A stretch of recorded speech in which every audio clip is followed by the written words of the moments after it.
Chapter 560. 10 days later, the sun shone down on the earth. People who were exposed to the outside would be drenched in sweat after a short while. The Empress, Shiwanya, Zhongxin, Qingping, Gongzheng, Rinpochen, and many winged cavalry warriors were waiting in the forest halfway up a hillside. It's too hot. It's either a heavy rain or a scorching sun. Rinpochen moaned as he enjoyed the coolness of the shade of the trees. After 10 days of relentless pursuit, he had finally caught up to the rebel army. However, even though he had returned to Earth twice in the past 10 days, he had almost lost a layer of skin. As soon as he entered the forest, he fell to the ground and refused to get up. Sir Ren's body still needs to be trained, Shiwanya said faintly. Apart from him, the others were basically unaffected. Yes, I haven't trained you for a long time and you have been slacking off. This time, I will start training twice as much every day when I go back, the Empress said thoughtfully. Rinpochen widened his eyes and looked at Shiwanya before looking at the Empress. Who did he offend? A group of Cardinal Heaven bigwigs like you can't even compare to ordinary spirit wheel experts. I'm only a man wheel expert. Man wheel level. How can we compare to you? Your Majesty, wait until I master Li Fu's godly spear before training, Rinpochen said innocently. You can't use your spirit before you reach the spirit wheel level. You won't be able to learn it, the Empress said faintly. Your Majesty, I have such an amazing physique, a rare talent that only appears once in 100 years. I can definitely do it. Rinpochen sat up from the ground and vowed. The Empress snorted softly. She couldn't be bothered with him. She placed the robot husky beside her feet and stroked its head. The robot husky didn't even run 2 steps before it tumbled to the ground. In a flash, Qingping grabbed the robot husky and placed it beside the Empress. Only then did he exclaim in admiration. This thing is rather interesting. The person who made this thing is really amazing. An inanimate object can actually act like it's alive. Then, in a flash, the Empress shot Rinpochen into a tree. The tree, which was wide enough for a person to wrap his arms around it, was broken and fell to the other side. Before anyone could react, Rinpochen looked down and saw that the robot husky had been grabbed by Qingping's big hand, and its entire head was out of shape. The fact that the Empress had brought it along with her all the way showed how much she liked it. Now that it had been destroyed by Qingping, he was already being merciful by only shooting him into the tree. Captain Qing, your grip is too strong. Rinpochen laughed as he pointed at the robot dog. Qingping crawled up from the ground and took a look, apologizing profusely. The Empress picked up the robot dog and pinched it. The robot dog was like plasticine in the Empress's hand. The areas that were dented immediately bulged up, and the areas that were originally fine were dented. After the Empress squeezed a few times, the robot husky's head was already beyond recognition. It was completely dead. Your Majesty, I'll go back and buy you 2 better ones. Rinpochen smiled bitterly. Only then did the Empress stop whipping the corpse. She reluctantly slapped a hole in the ground and buried the mechanical dog in it. This was to prevent its corpse from being exposed to the wilderness. Remember, I want to. The Empress raised her head and said to him after she was done. Everyone waited in the forest for a long time before the Baihu who had been sent out to scout came back to report. Your Majesty, my lords, the rebel army is still 2 hours away. Continue investigating. Rinpochen waved his hand. I'll go and take a look as well. Qingping stood up and said. There were still many experts in the rebel army, and if they were discovered, they wouldn't be able to return. Having an expert overseeing would always make people feel more at ease. Thank you. Rinpochen cupped his hands. He turned to look at Lin Xiaola, who was sleeping soundly on a rock nearby. The light that shone through the branches and leaves seemed to have been shattered and scattered on her body. 150,000 people. As long as one person kills 200 of them, it'll be a piece of cake. Gong Zheng counted with his fingers and didn't get it wrong. Rinpochen wanted to give Gong Zheng a thumbs up for his mathematical skills. It's not like there are 200 Heilangjun, Rinpochen casually said. The wild boars in this world were called Heilangjun. It was easy for one winged cavalry warrior to deal with 200 ordinary people. However, 700 winged cavalry warriors would inevitably suffer losses when facing 150,000 soldiers. Quantitative change could lead to qualitative change. 200 Heilangjun are really not to be trifled with. Gong Jing laughed. Those fellows were 3 to 4 meters tall, weighed a few tons and had coarse skin and thick flesh. They were indeed not to be trifled with. The enemy's elephant soldiers are not to be trifled with either, Rinpochen said. With Sir Ren's things it won't be a problem. Gong Jing slapped his thighs and laughed. He then turned to the people below and shouted, Check everyone and make the best use of the remaining time to rest. Rinpoche thought about it and felt that there shouldn't be any problems with 8 grenades and 2 flash bombs per person.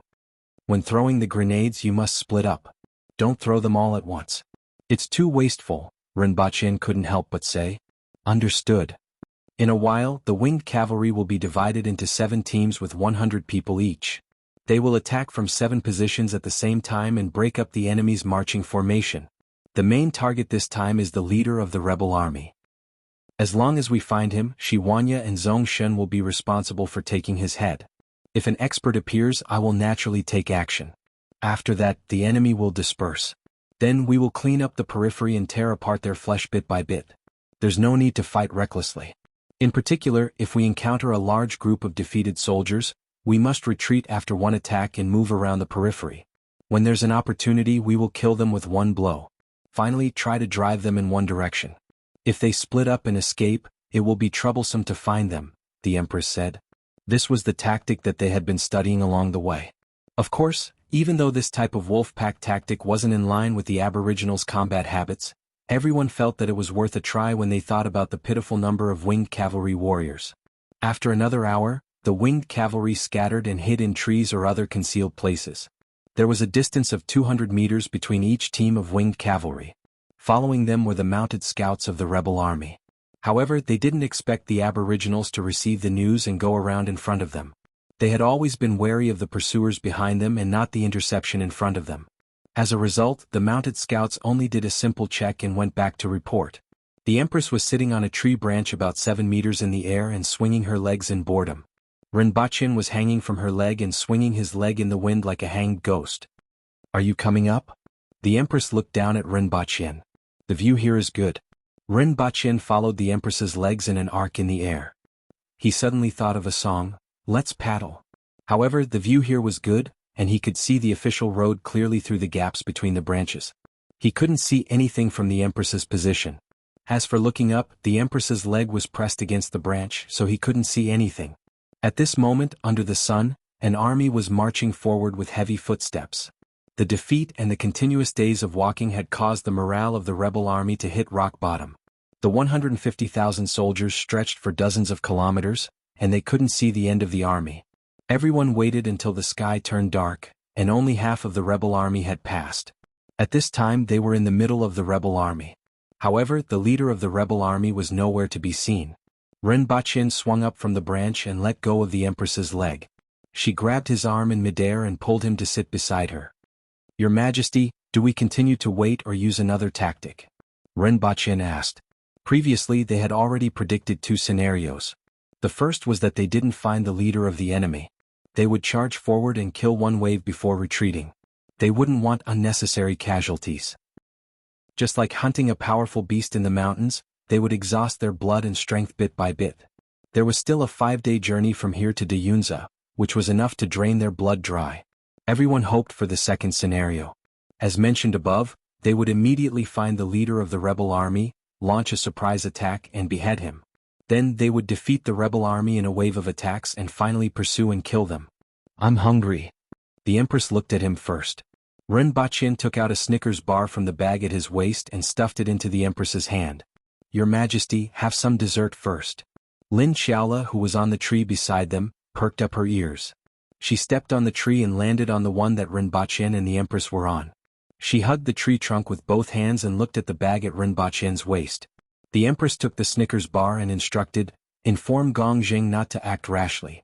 Wait until nightfall to investigate. Rinpoche grabbed a handful of candy and gave it to Lin Xiaola. Did you hear that? Chapter 561.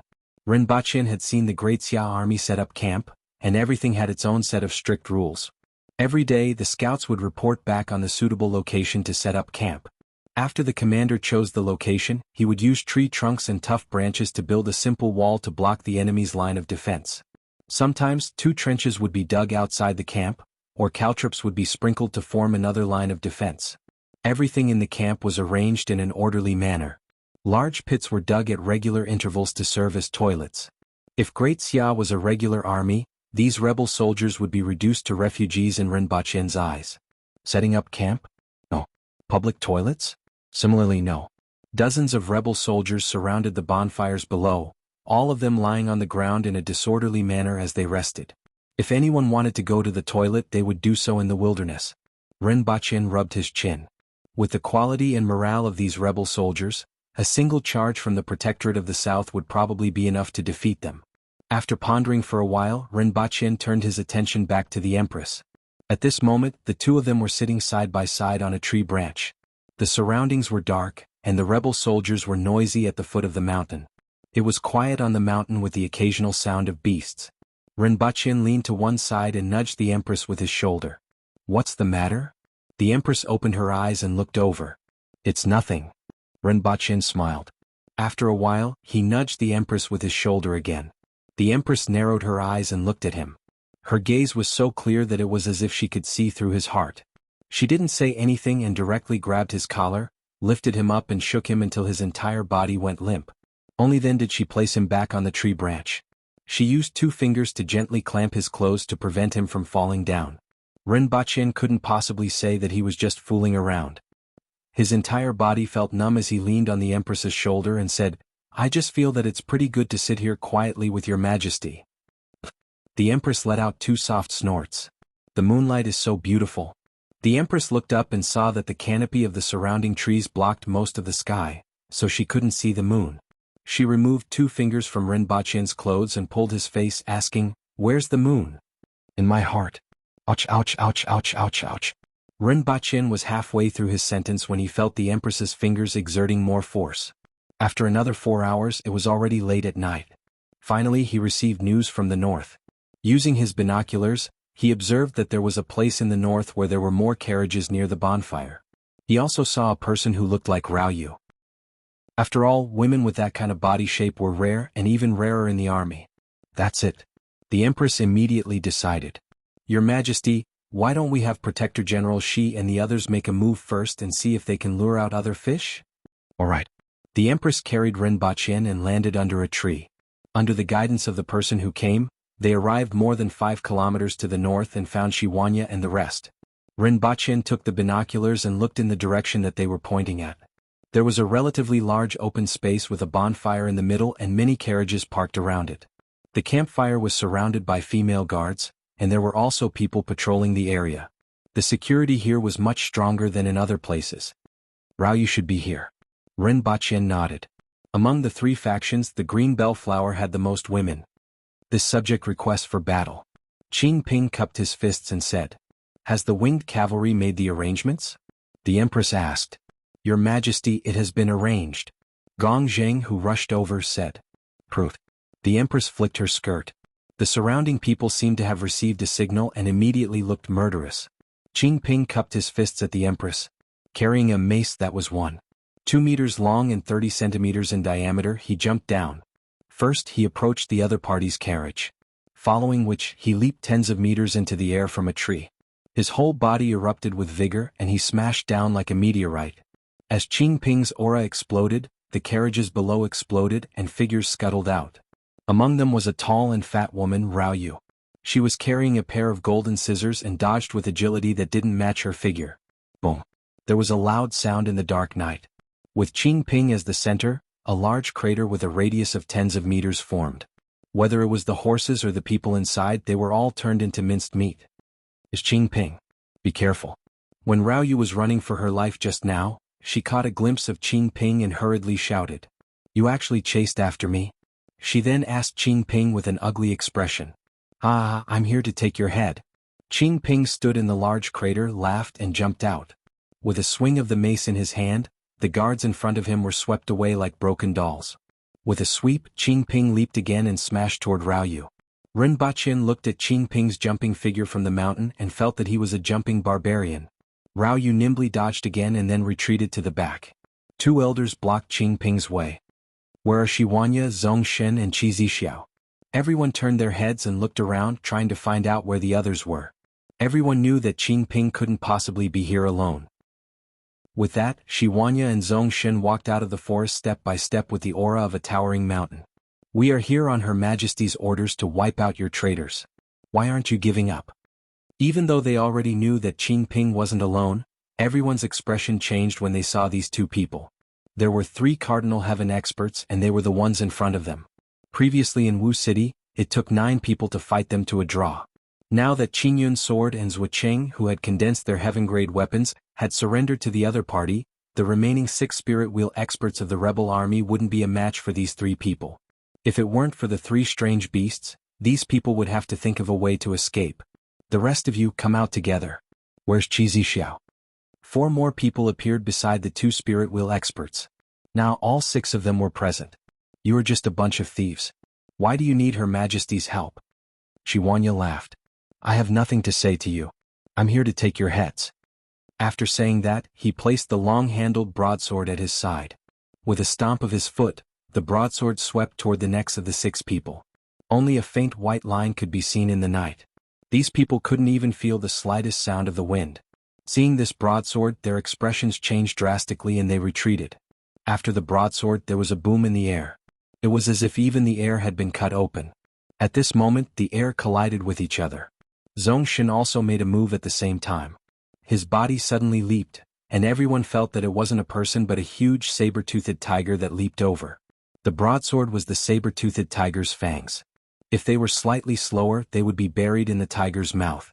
Die, you traitor. Qingping passed 2 people and rushed toward Rao Yu.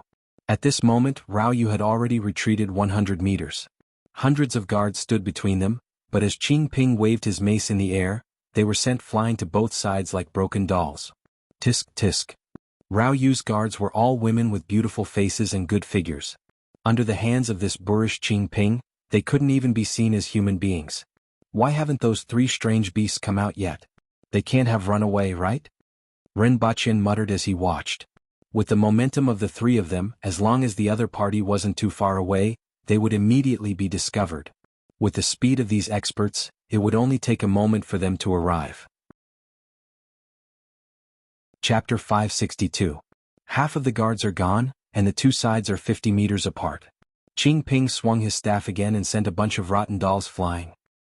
There are still 6 guards left.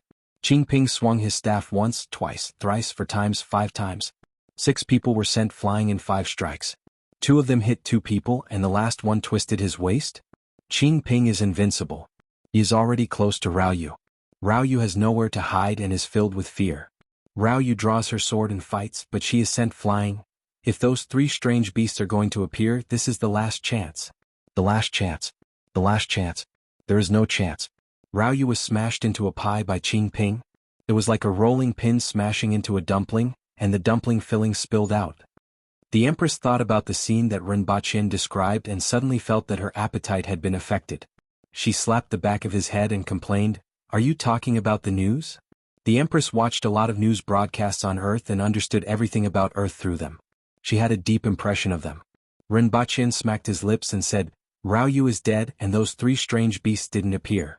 I'm afraid they have escaped and Xie Kun didn't appear either." At this time a shout came from the foot of the mountain, "The leader of the bandits is dead. Aren't you all going to kill yourselves?" The Empress ordered, "Kill them." After finishing her sentence, she sat on a rock at the side. It was obvious that she wouldn't have the chance to kill them this time. Gong Zheng gave the order, and many winged cavalry warriors charged toward the panicking rebel soldiers. Before they could get close, flashbangs exploded in front of them one after another, blinding them. The aboriginal soldiers wore a monocle on one eye.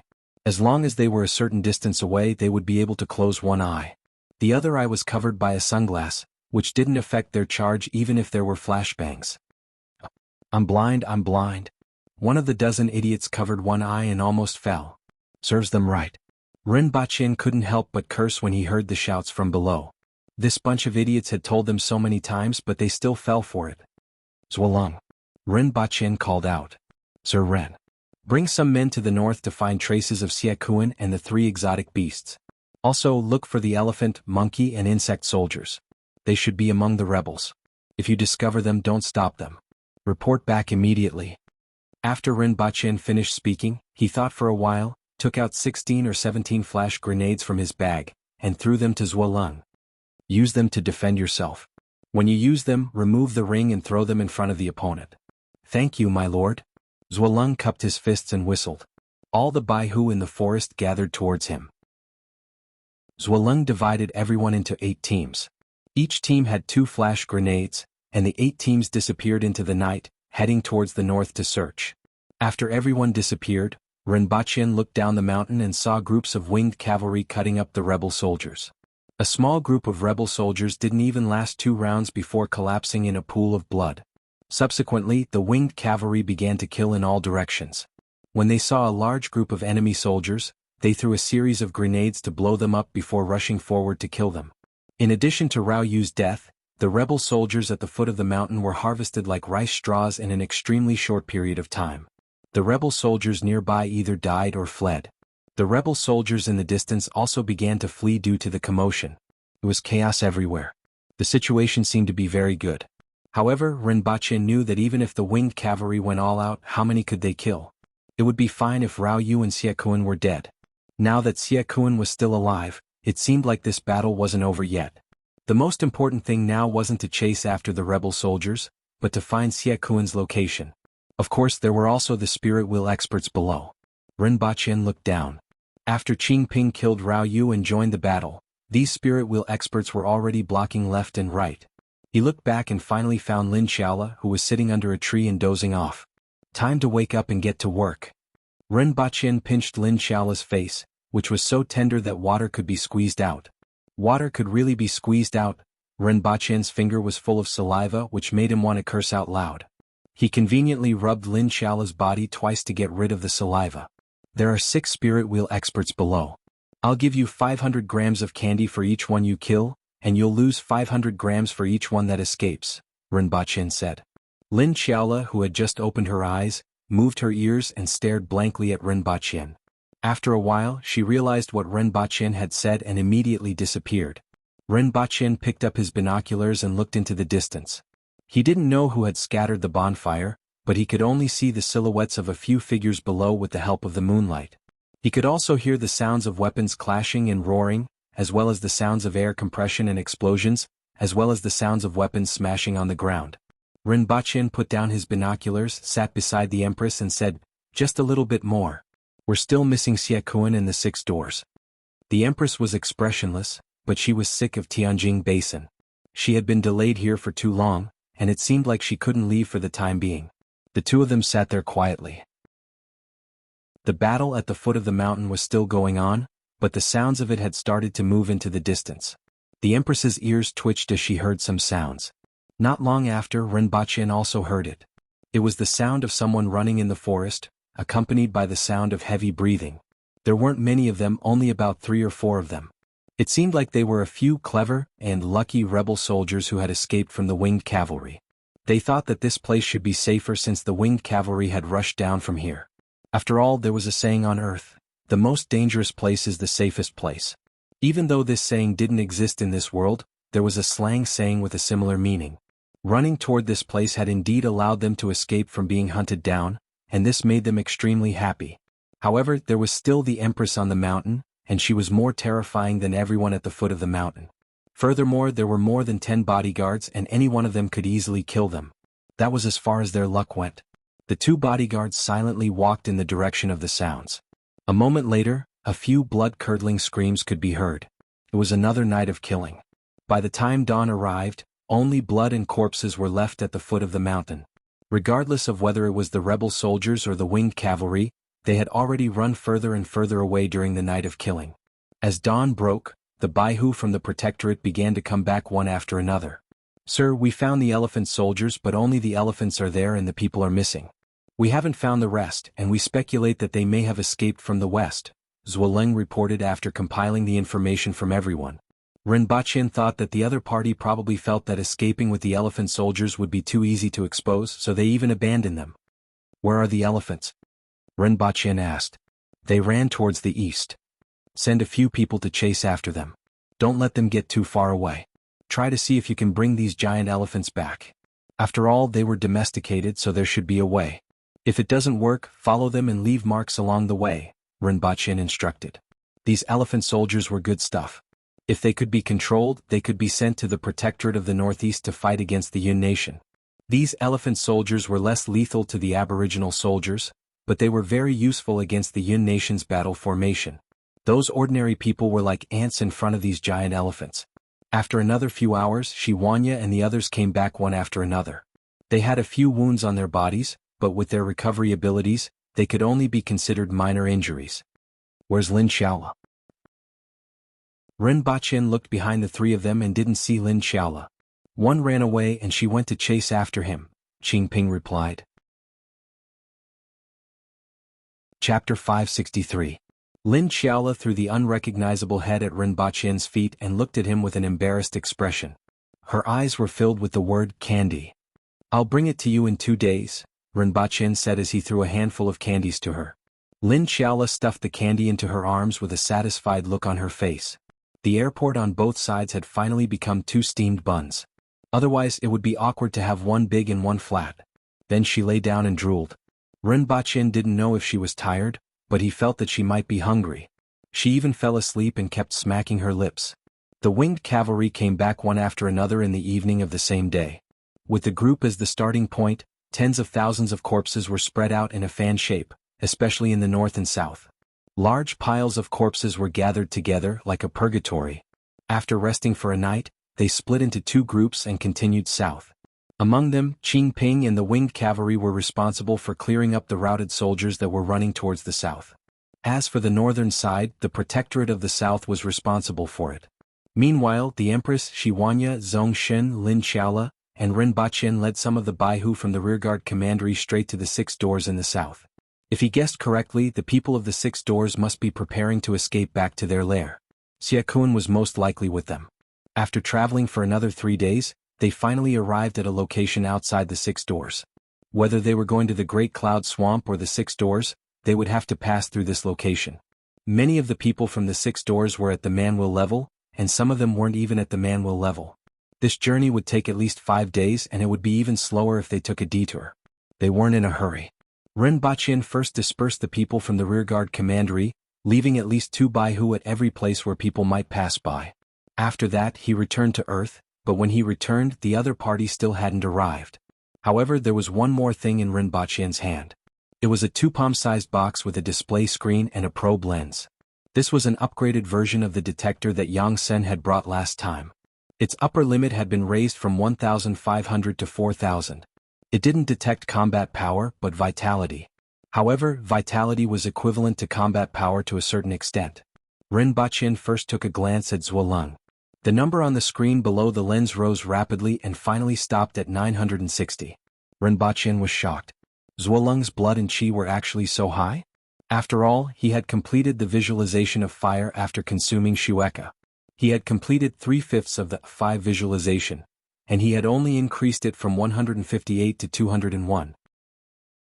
It was equivalent to 40 ordinary people or 10 Special Forces soldiers.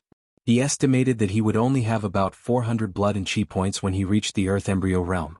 One had to know that he had eaten 2 heaven and earth treasures. One was Su Wen's peach and the other was Ning Caichen's Shueka. There were still many medicinal effects hidden in his body, and his blood chi value was much higher than that of an ordinary wheel expert. However, Zuoleng's blood and chi had reached more than 900 points, which was 4.5 times of Ren Baqin's. Ren Baqin estimated that Zuoleng was at the advanced level of the Earth Wheel level, which was also known as the Earth Embryo realm.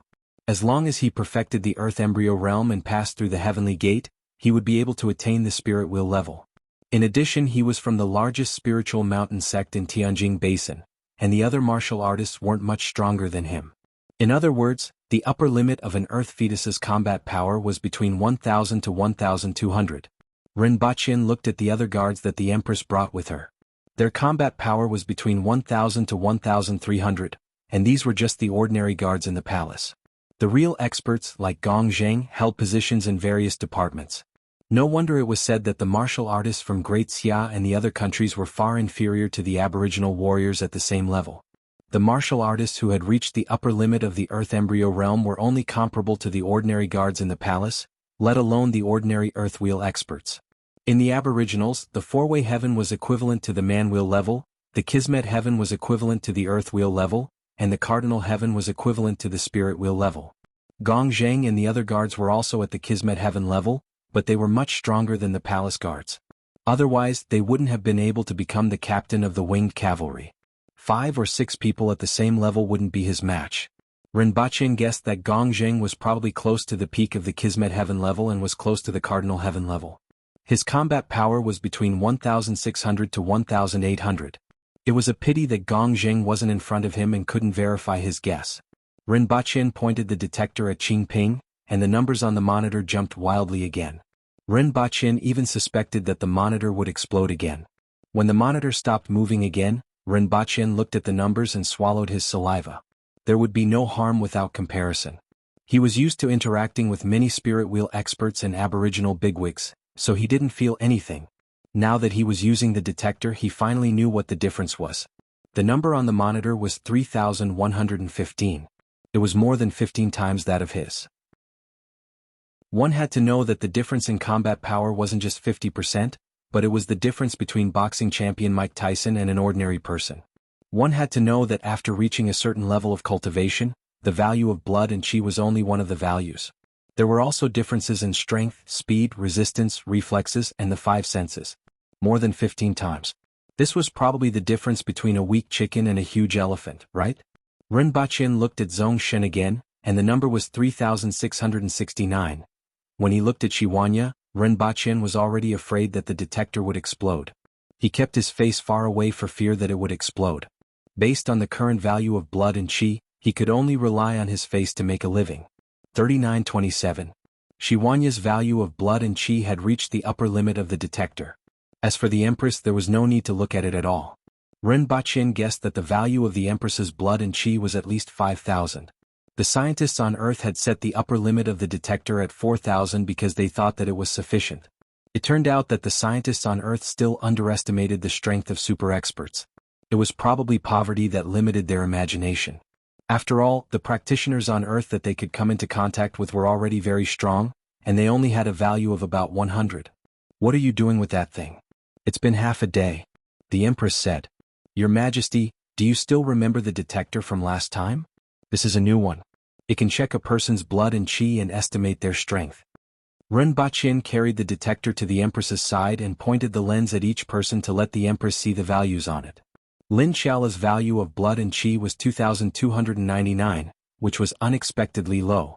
Although Lin Xiaola's strength was originally lower than Qing Ping's, Rinpoche thought that her value would be around 2,600 and didn't expect it to be only 2,300. This is quite interesting. What about me? The Empress and Rinpoche put their heads together and looked at the numbers with interest. Your Majesty's strength can't be detected by this device, Rinpoche said. This sentence made the Empress and the others on a different level. Although this was the truth, it sounded more pleasing to the ear. The Empress deeply agreed with him. She looked very happy, but she still pretended to be indifferent. Isn't this how things should be? Shiwanya and the others also came over to look at the blood and chi value displayed by Rinpoche's detector and clicked their tongues in wonder. This thing was really fun. It wasn't that accurate to measure spirit wheel experts. After all, spirit wheel experts didn't have high blood and chi values, but they had spirits and heaven-grade weapons. Lin Xiaola was the same. Although her blood and chi value wasn't high, she was good at speed and the strange moves or hunting techniques from her memory. This made the gap between her and Qing Ping's strength much smaller than the difference in blood and chi value. In the past, Rinpoche only knew that the experts in this world were very strong, but he didn't know how strong they were. Now he finally had an idea. For the next 2 days, every time a Baihu came back, Rinpoche would use the detector to take a look. Through this data, he had a complete understanding of the strength of an earth wheel expert. Among those Baihu, the one with the lowest blood and chi value was only about 500, and he had just advanced to the earth wheel level. The others had values ranging from 600 to 900, and there were 2 people with higher blood and chi values than Zuolun. They were Zhu Nong and Xie Yunbing, both from the hidden village. Among them, the strongest was Xie Yunbing. His hair and beard were all white and he looked like an angry lion. His blood chi value was a full 1,245, and he was no weaker than an ordinary guard. In addition, these martial artists of the Jianghu had a variety of moves, and many of them had ultimate skills, so they might even be slightly stronger. After waiting for a few days, everyone started to get a little impatient. After all, they had mobilized so many people just to deal with a few people. Even the Empress was waiting here. However, after waiting for so long, there was still no sign of the other party. The Empress lost her temper 3 times a day. Qing Ping and Shiwanya were shot into a tree by the Empress, and Rinpoche was tied to a tree branch by the Empress. As for the thing that was used to tie Rinpochen up, it turned out to be the metal chain that was eating and drinking in his mind. Rinpochen was still hoping to use the metal chain to tie people up in the future, for example, to play binding play. However, it turned out that the metal chain was more afraid of the Empress. Fortunately, they finally found traces of the people from the 6 doors, and Rinpochen was able to free himself from the tree. He pushed a book, My Savage Ancestor. The ancestor was a woman. Chapter 564. Among the hills, 70 to 80 people were hurrying along nervously. From time to time, they would look back as if there were some ferocious beast chasing after them. Commander Xie, de Yunza is just 15 kilometers ahead. We will be safe once we enter de Yunza. Even if Qi Zixiao personally makes a move, it will be difficult to find us inside, Mr. Bu, who was still wearing a colorful feather shawl, said as he pointed to the front. Everyone was finally able to relax a little. 30 li. They would be able to reach it in half a day. It's better to be careful, Xie Kun said. Don't let anything happen to us during this last stretch. Although he said this, his expression was also a lot more relaxed. He turned his head to look behind him and saw 2 boys and a girl on the backs of 3 guards. If not for the guards, these 3 boys and girls wouldn't have been able to reach here with their physical strength. Among the 70 to 80 people, half of them were members of the 6 doors who had bronze-colored skin and wore colorful feather shawls. Among them, the ones with white feather shawls were elephant trainers, the ones with bags all over their bodies were insect keepers, and the ones with red feather shawls were monkey keepers. The remaining half were Xie Kun's guards. As the saying went, a starving camel was still bigger than a horse. Even though they were running for their lives, there were still dozens of guards following them. Other than that, there was also a giant black bird, a giant python, and a group of monkeys that were running and jumping around. Rinpochen and the others stood in a forest in the distance. Rinpochen used his binoculars to look at everyone's expressions and laughed. They seemed to be quite relaxed. Do they feel that de Yunza isn't far away and that they are safe? Will they feel hopeless when they see us? They will feel hopeless, Zhuoleng answered. As for Shiwanya and the others, those who needed to clean their weapons and rest were doing so. I reckon that when they see Protector General Shi, their psychological shadow will break through the horizon. Rinpochen put down his binoculars and gave Zhuoleng an admiring look. Sure enough, it was necessary to bring along a sidekick. Otherwise it would be awkward to say it himself. Sir, I can understand the horizon, but what is psychological shadow? Zhuoleng diligently asked. Rinpochen crossed his arms in front of his chest and pondered. After a long time he still couldn't figure out how to explain. In the end he gave Zhuoleng a look of disdain and said, "You won't understand even if I explain. Principal Rin, prepare the firewood and water. We will be eating that giant snake and bird tonight." Shiwanya picked up the long-handled saber that was lying across his knees and stood up with a smile. It's not a giant snake, it's a Mongshan iron head. Slurp. Lin Xiaola, who was lying on the treetop above his head, didn't forget to correct the name even in her sleep. Once he opened his mouth, the water would flow 3,000 feet straight down. He almost thought that it was raining. Your Majesty, we're leaving. The earlier we settle this, the earlier we can return. Shiwanya, Zhongshin, and Qingping cupped their fists at the Empress. I'll go too. Lin Xiaola jumped down from the tree. It was rare to see her so enthusiastic. He didn't know what kind of deep hatred she had for Ironhead Mongshan. When the fight starts in a while, finish off the rest and don't let anyone escape, Rinpochen said to the Baihu from the rearguard commandery. This time, more than 20 Baihu from the rearguard commandery were all at the earth wheel level. It could be said that it was foolproof to eliminate 70 to 80 people. Shiwanya and the other 2 landed in front of Xie Kun and the 6 doors. Shiwanya laughed and said, "Where else do you want to go? Let's stop here today. You should be honored that I'm here to take your lives." A few Cardinal Heaven experts intercepted a group of Earth Wheel and Man Wheel experts, some of whom weren't even at the Man Wheel level. This group of people could be considered lucky. Shiwanya, Xie Kun and the others were horrified when they saw the 3 people in front of them. They didn't expect that they would still be blocked by them after making such a big detour. Die. Shiwanya raised his saber and slashed out. The air in front of him exploded, and a ravine appeared on the ground. Behind Xie Kun, a person suddenly exploded. It was as if a bomb had been buried in his body and exploded into flesh and blood. Howl. Not far away, the reddish-brown monkey's fur stood on end as it pounced toward Shiwanya. The crow general also charged toward the 3 of them. It flapped its iron wings horizontally and collided with Qingping's mace, producing a loud sound. Qing Ping was sent flying more than 4 meters by this wing attack. Subsequently, the Crow General jumped up again, flapped its huge wings and tried to grab Zongshen with its iron claws. After missing its attack, it adjusted its center of gravity in the air and lowered its head to peck at Zongshen. Rinpochen watched this giant bird jump up and down, peck and claw with his binoculars from afar. An inexplicable sense of familiarity arose in his heart. When he was young, his grandfather's old hen used to peck at him like this. As for the Mongshan iron head, it coiled up with its upper body upright and kept hissing. Surrounding it was Lin Xiaola's figure, which was so fast that it couldn't be seen clearly. They are moving to one side, Rinpochen reminded after watching for a while.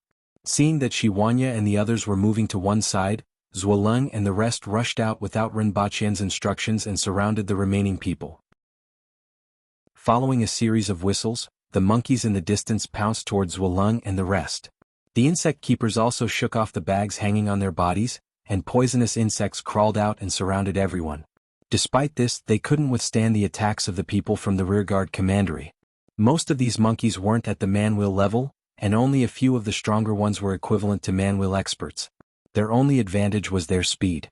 However, no matter how fast they were, they couldn't reach the level of an earthwheel expert. Almost every slash of a sword would dismember a monkey. In just a short while, the surrounding area was littered with monkey corpses. The reddish-brown monkey that was fighting with Shiwanya in the distance let out a mournful cry, threw Shiwanya and pounced over. However, it had no choice but to twist its body in midair to avoid Shiwanya's slash from behind. Afterward, it let out a mournful cry while dealing with Shiwanya's continuous attacks. The ground near the two of them seemed to have been plowed as gullies covered the ground. It's finally over. Rinpochen stood there and sighed as he watched a Baihu cut off Siekuan's head. Your Majesty, why is it that every slash of Shiwanya seems to emit saber energy? Almost every slash leaves a mark on the ground. Why can't you see the situation? Is it because you concentrate your power at one point, and this is a manifestation of perfect control? Rinpochen asked. The Empress looked at him with disdain and said, What nonsense are you talking about? I should have told you to read more books. Shiwanya's technique is like this. In addition to the saber in his hand, there is also saber energy that blends into the ground and explodes under the enemy's feet. The marks on the ground are traces of the saber energy. What about Captain Qing's mace? I don't see him carrying it with him usually, but he takes it out every time there is a battle. It can't be a heaven-grade weapon, right? This time the Empress didn't look down on him. She explained faintly, when his mace was forged, a cloud crystal was integrated into it. As such, it has some special functions. Just like your saber that can change its length at will. However, your saber is too brittle and will break at the slightest touch. The two of them chatted while paying attention to the battle in the distance. The first strange beast to die was unexpectedly fast. It was the monkey with long reddish-brown fur. When the group of monkeys died, it went crazy. Then Shiwanya seized the opportunity to take a punch from it and chopped off one of its legs with a backhand slash. Rather than chopping it off, it was more like knocking it off. The monkey's skin was like copper and bones of iron. Shiwanya's saber broke its bones, but its skin was still attached. Not long after, the monkey died under Shiwanya's saber. Shiwanya slashed its head 3 times before it was split open. Following which, everyone on the battlefield was completely wiped out. Not a single one of them managed to escape. The iron-headed mountain was finally dead. After the Crow General ran away, it was first chopped into 2 by Zongshen. Then Qing Ping smashed its head more than 10 times with his mace before it died. It was indeed an iron-headed beast. We have finally killed all of them. The Empress wrinkled her nose and smiled. She was in a good mood. Chapter 565. In the evening, a team of more than 2,000 people and hundreds of carriages were on the road from Gu City to Tianjing Basin. Between Tianjing Basin and Gu City, there was an endless stream of various caravans. Although caravans with more than 1,000 people weren't rare, they could occasionally be seen. In particular, when many caravans traveled together, it was impossible to tell if they were a single team or if there were even more people. It was just that in the past 2 months, the number of caravans traveling between Tianjing Basin and Gu City had decreased significantly. The war in Tianjing Basin had hindered the footsteps of many caravans. Furthermore, the checkpoints on the road from Tianjing Basin to Gu City were stricter. Many large caravans couldn't get a pass, and some caravans with the backing of the 3 major powers were even killed.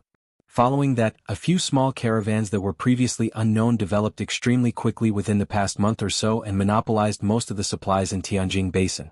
Behind these small caravans were the shadows of one or even several sections. Behind these sects was the shadow of an organization called the Rearguard Commandery. However, this team was different from the other caravans. This was an army that would make people lower their heads at a glance from afar, not daring to offend them in the slightest. The Winged Cavalry. The strongest combat force of Dayo, which had entered Tianjin Basin 3 months ago, had returned. At the same time, the imperial carriage of Dayo's empress, Qi Zixiao, who was ranked 5th in the world, also returned. Almost no one outside of Tianjin Basin knew about the death of Spirit Spear Tengyu. Otherwise, if the news of Qi Zixiao killing Tengyu spread, it would probably cause another shock. In addition to the Winged Cavalry and the empress's imperial carriage, the most surprising thing was that there were many people from Tianjin Basin in the team. This surprised many people. "This is Gu City," Qingyun's sword muttered to himself in the team. "First time here?" Ren Baqin heard him and turned to ask. "No, the last time was 70 years ago. It's so long ago that I can't remember." Qingyun's sword shook his head. His eyes flickered and it seemed like he was very uneasy. The people who followed behind Ren Baqin all had uneasy looks in their eyes. After 70 years they had finally come out. This time, they didn't come to Gu City with the caravans to purchase all kinds of supplies like before. No matter where they went, they felt like they were inferior. By coming here this time, they had become a part of this place. "This is the first time this old man has come here. Last time I came down from the mountains." Li Fu stroked his beard and smiled. Li Fu, Qingyun's sword, Zuoqing, Zuoleng, a few guards, 2 newly promoted Qianhu, a few Baihu, and the 3 Confucian scholars from the Great Xia were all in the group. Xie Kuan had been killed a month ago, but the Crow General had escaped. It was just a strange beast, so no matter how strong it was, no one would take it seriously. After that, Shi Wanya was mainly responsible for clearing up the fleeing rebels. Ren Baqin, on the other hand, arranged for the purge of many sects in the south, dealt with the matters of the Rearguard Commandery, and formulated a new system for Tianjin Basin. First, Tianjin Basin was divided into 6 districts. There were 3 districts in the north and 3 in the south, and they were known as the 6 lower prefectures. Each prefecture was garrisoned with 1,000 aboriginal soldiers and a newly established prefecture army. If the people of Tianjin Basin wanted to go from one prefecture to another, they would need to have Dao guidance. The cities in the 6 lower prefectures only had city commanders who were responsible for issuing decrees and handling government affairs. They didn't have military power. The guards in the cities were under the jurisdiction of the prefectural army of the 6 lower prefectures and had to be rotated every 3 years. As a result, the 6 lower prefectures were firmly under the control of the imperial court, and it would be extremely difficult to rebel again. In addition, Ren Baqin scattered the rearguard commandery across the 6 lower prefectures and recruited a large number of strong men to ensure that there was a Baihu in every 3 cities. In addition to the cities where the Baihu was located, the other 2 cities had to have at least 1 Zongqi, 2 Xiaoqi, 20 Tiki, and hundreds of strong men from all walks of life hidden among the people. This wasn't a difficult task for the sects that had invested their wealth in the rearguard commandery. As a result, any movement in the 6 lower prefectures could be heard by Ren Baqin through the rearguard commandery. The headquarters of the rearguard commandery in Tianjin Basin was called the Tianan Garrison, and it was located in Gu City. After all, they could only contact Ren Baqin through the radio station outside of Tianjin Basin. Other than the winged cavalry warriors and 300 soldiers from the Protectorate of the South, the rest of the people in this group were people from Tianjin Basin. Most of them were craftsmen and a small number of commoners who were brought back from the north. This time there were very few casualties in the north. Most of the rebels came from the south, so the control in the south was stricter than in the north. This time the people selected were also from the north. There was no need to mention the craftsmen. The commoners were prepared to stay in Lan City as small vendors or do odd jobs in the city. This was to let the aboriginals get used to seeing people from Tianjin Basin from time to time and get along well. Ren Baqin was working hard in the direction of what he had told Qingyun Sword before. This wasn't only for the people of Tianjin Basin, but also for Dayo. It was unstable to walk on one leg and Dayo was currently walking on one leg. Ren Baqin had high expectations for the role that these remnant people of Tianjin Basin could play. Sitting on the fork-horned cow, Ren Baqin thought for a while and said to the people behind him, "Don't call yourselves remnant people in the future. We'll always remind people of your past. In the future, you should be at ease and integrate into Dayo as part of Dayo." Consort understood what Rinpoche meant, exchanged glances with Zhucheng and replied, "In that case, let's call ourselves the Jing tribe. The Jing tribe of Tianjing Basin. In that case, let's call them that." Rinpoche nodded. It seemed that not only the aboriginals, but even they couldn't let it go so easily. As the group began to enter Gu City, the people behind Rinpoche sized up the city entrance with apprehensive and hopeful eyes. The commoners in the city also began to size up some people at the back of the group with curious eyes. For the next few days, the Empress contacted Lan City and the other protectorates to handle various matters. Although there were reports sent every day, it wasn't as convenient as using the radio to chat in the group chat. On the other hand, Rinpoche settled down the people from the rearguard commandery. At the same time, he asked Gong Zheng to allocate some manpower to send the commoners and craftsmen to Lan City. Of course, there were also the hundreds of carts of goods, which were the biggest material harvest from this rebellion. Other than the sects in the south that had surrendered, the rest of the sects had all been wiped out. The materials and gold from those sects were naturally used to enrich the national treasury and the Empress's small treasure house. All the secret manuals were given to Rinpoche. Rinpoche was preparing to build a huge library in Lan City. All the secret manuals of the sects would be placed in it. After that, he would also collect the secret manuals of the aboriginals and fill them in. Chapter 566. In Dayo, a small city that wasn't on the main road, didn't have any special products, and had a population of only tens of thousands of people. The salt team is here. The salt team is here. As a convoy entered the city, the people in the city immediately boiled over. Many people ran to a certain place in the city with their bags of salt. When they reached the place, they found that it was already densely packed with people. A young man with thick eyebrows and big eyes stood in the crowd and felt the crowd behind him. He turned his head and looked behind him before shouting, "What's with the crowd? This time the convoy is only a little big. It's already pretty good if 1 out of 10 people can buy salt. Those at the back might as well go out of the city to pick up stones and lick them. If you are late, there won't even be any stones left." The so-called pick up stones and lick referred to a type of marble outside the city that was bitter, salty, and slightly poisonous. However, there was a shortage of salt these days. Many people had no choice but to go out of the city to pick up this kind of stone and lick it before eating it. If Rinpoche was here, he would know that this was a type of carbonate rock. Following the young man's words, the people at the back immediately started cursing, and soon, a chaotic fight broke out in the crowd. An old man in his 70s or 80s jumped 2 to 3 meters high and kicked out with a strong gust of wind. An auntie on the street punched many people in the eyes with her fists. Even a 10-year-old child darted in and out of the crowd and occasionally kicked the groin from time to time. Fighting was the nature of the aboriginals, and this was true even for the seemingly simple residents of this small city. As a result, fighting over a small matter had become a common occurrence. The basic process usually went like this: "What are you looking at? What's wrong with looking at you? I'm going to beat you up." Then there was a round of punches and kicks. It was just that a large-scale battle like today's would only happen every time a salt team arrived. Due to the lack of salt, many people felt that they were getting weaker and weaker. By the time the newly formed militia stopped the fight, many people were glaring at each other with injuries on their bodies. However, after a while they burst out laughing again. Not long after, the militia transported a few carts of salt bags to the open space in front of the crowd and started selling them at a low price under the supervision of the city commander. Furthermore, each person could only buy 2 taels. The price is so low. It's a pity that there's too little. Otherwise we could buy more and keep it at home. There's always a shortage of salt. Dream on. Fortunately, I came early today, otherwise I wouldn't have been able to buy these. When the people at the back saw the salt in front of them, they were immediately disappointed. Just like what the kid had said, it would be good if 1 out of 10 people could buy it. When will there be more salt? Yeah. If I don't eat salt, I won't have any strength. Everyone, the Yun Nation, Chen Nation, and Great Xia have cut off our salt supply routes. It has been 2.5 months since a single bag of salt has been shipped in. The city magistrate, who was also one of the few experts in the city, stood at the front and announced loudly, "Kill them. Get the salt back. Kill them. Kill them. Kill. Kill. Kill." The crowd below immediately began to shout.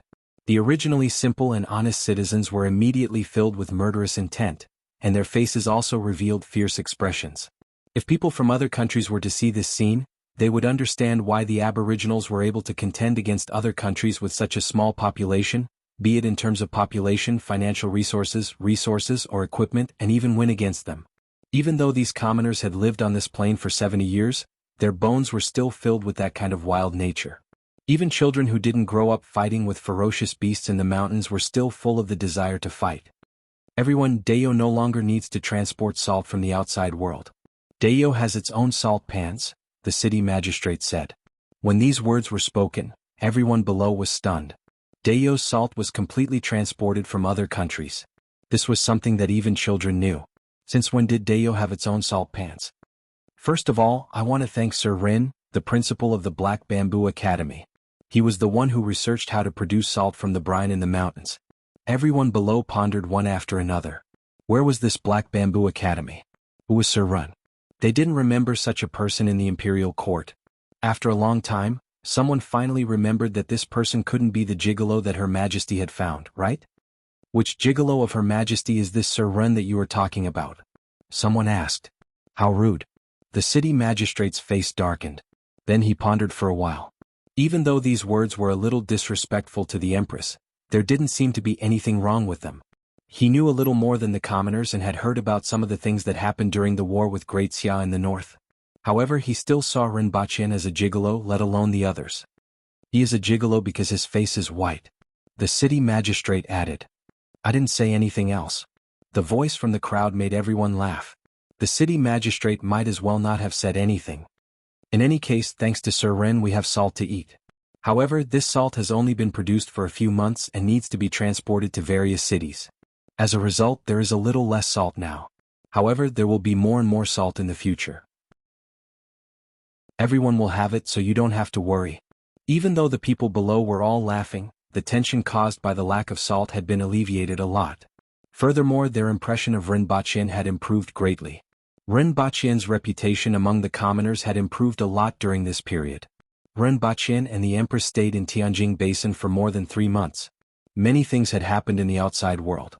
There were 3 things that attracted everyone's attention. The first was the war between the Protectorate of the Northeast and the Yun Nation. Before the Empress entered Tianjin Basin, Zhu Wuzhen had scattered the allied warlords into the interior of Dayo to destroy villages and strongholds. This was exactly the same tactic that Great Xia had used. In the early stages, many of the villages at the border were destroyed, but the villagers taught the allied warlords a lesson. The number of soldiers was less than 2,000, and they were repeatedly defeated by a village of about 100 people. This made the allied warlords lose a lot of face. The reason for this was that the defenseless villages didn't have the time to move, so there was no way out. They fought to the last man and wouldn't stop until he was dead. However, if the casualties of the allied warlords' young masters exceeded 15%, they would retreat, and if the casualties exceeded 20%, they would collapse. In addition, most of the adult aboriginals were at the man-wheel level. As a result, the Yun Nation's advance in the early stages was extremely slow. By the time they learned from their painful experiences and formed a large army, the newly trained new army arrived. The result was obvious. When Rinpochen and the others returned to Gu City, Zidonglai had already conquered 4 cities in the Yun Nation. The second thing was that the Qin Nation had already declared war on Dayo. The war in the southeast wasn't intense. Both the Zhuo Nation and the Qin Nation didn't seem to have much interest in fighting. Both sides stared at each other at the border every day. Occasionally there would be a small fight, but it was more like an exhibition than a war. Dayo was happy to see this, but they didn't know how long this situation would last. The third and most important thing was that the salt transportation routes from Great Xia, the Yun Nation, and the Qin Nation to Dayo had been cut off. Since the Qin Nation sent their troops, not a single grain of salt had been transported into Dayo. This made many people very nervous. Fortunately, the imperial court had recently released a batch of salt. There were 100,000 stones of salt, which was 1.2 million kilograms, which was enough for more than 3 million people to eat for a month. After some restrictions, it could barely be enough for 7 million people. In addition, the imperial court was vigorously promoting the fact that Rinpochen had researched how to produce salt in the mountains. The people of Dayo still had a high degree of trust in the imperial court. What happened in that small city was happening everywhere, which eased the tension in various places. However, only a few people knew that this amount of salt had been accumulated over the past 6 months. Although salt wells had been dug and the saltworks had been expanded, the salt production speed had increased significantly over the past 3 months. However, only 30,000 stones of salt were produced every month, which was barely enough for 1 million people. Next, the most important thing was to rely on Zedonglai to seize the salt in the Yun nation. As a result, the Empress's first order was for Zedonglai to occupy the Yun nation as quickly as possible and send all the salt found in every city back to Dayo. Following the Empress's order, Zedonglai completely let loose and attacked like a raging fire. Chapter 567. Ren Baqin wanted to go back to his courtyard and have a good sleep. However, the moment he stepped into the palace, he was summoned by the Empress to attend a court meeting. For a full 4 hours, Ren Baqin explained the situation in Tianjing Basin as well as some of the arrangements. Then he listened to the reports of the other people and almost fell asleep. Only then did he drag his exhausted body back to the courtyard. As soon as he entered, he saw 2 big fellows with dark circles opening their bloody mouths and pouncing toward him. "Oh, you still remember me?" Ren Baqin laughed heartily as he lifted Gun above his head and rubbed his face against its furry body. A foul smell stained his face. After all, even though these 2 little fellows weren't hungry, they wouldn't be bathed every day. He tossed Gun aside, rubbed Tiantian's head, and planned to return to the house. In the end, Gun's 4 paws hugged each of his legs. It seemed like the 2 little chaps missed him a lot. After shaking off the 2 little fellows with great difficulty, Ren Baqin went back to his room to take a look. After he left, someone cleaned the room every day and it was very clean. He then fell asleep on his bed. On the other hand, after the court session was over, Lian Liang from the Department of the Army strolled toward the area where the people from Tianjing Basin had just settled down after entering the city. Qin Chuan saw him greeting people as soon as he left the palace, but he just smiled. His identity wasn't convenient, and Lian Liang's plan was very much in line with his intentions. To put it bluntly, Tianjing Basin had been in chaos for so many years. Even though they had surrendered, the people from the Ministry of War were the most displeased with them. They had to be beaten up first before anything else. Before Ren Baqin returned, he had contacted them through the radio station and built a brick and tile hut near the city wall to serve as a place for the people from Tianjing Basin to stay. In other words, it was a street that was completely sealed off and surrounded by high walls. There was only one entrance and exit, and there were guards stationed there. This was to prevent people from finding trouble with them. After all, Tianjing Basin had been restless for so many years and had provoked the Empress. Even though these people had returned here with the Empress, there were still many people who would find trouble with them. Because of this, he had specially arranged for people from the Public Order Division to patrol the vicinity every day to prevent any trouble from happening. However, the Public Order Division could stop ordinary people, but they could not stop Lian Liang from the military division. Not only did they not stop him, but they also stood far away with an expression as if they were watching a good show. Lian Liang brought his men to the end of the street, and placed the broadsword in his hand that was exactly the same as Qin Chuan's on the ground and roared, "All of you come out." Following this shout, the commoners of Tianjing Basin who had just been settled here from afar immediately trembled in fear. Qing Yun's sword's heart skipped a beat. He jumped out of the courtyard and landed at the intersection of the street. He cupped his hands towards Lian Liang and said, "Sir, what can I do for you?" Although he had already guessed that there would be trouble, he didn't expect it to come so quickly. Although he didn't know who the person in front of him was, he felt a chill in his heart when he saw the people from the Public Order Bureau watching from afar. "Cut the crap. I'm here to fight. You have been causing trouble for so many years.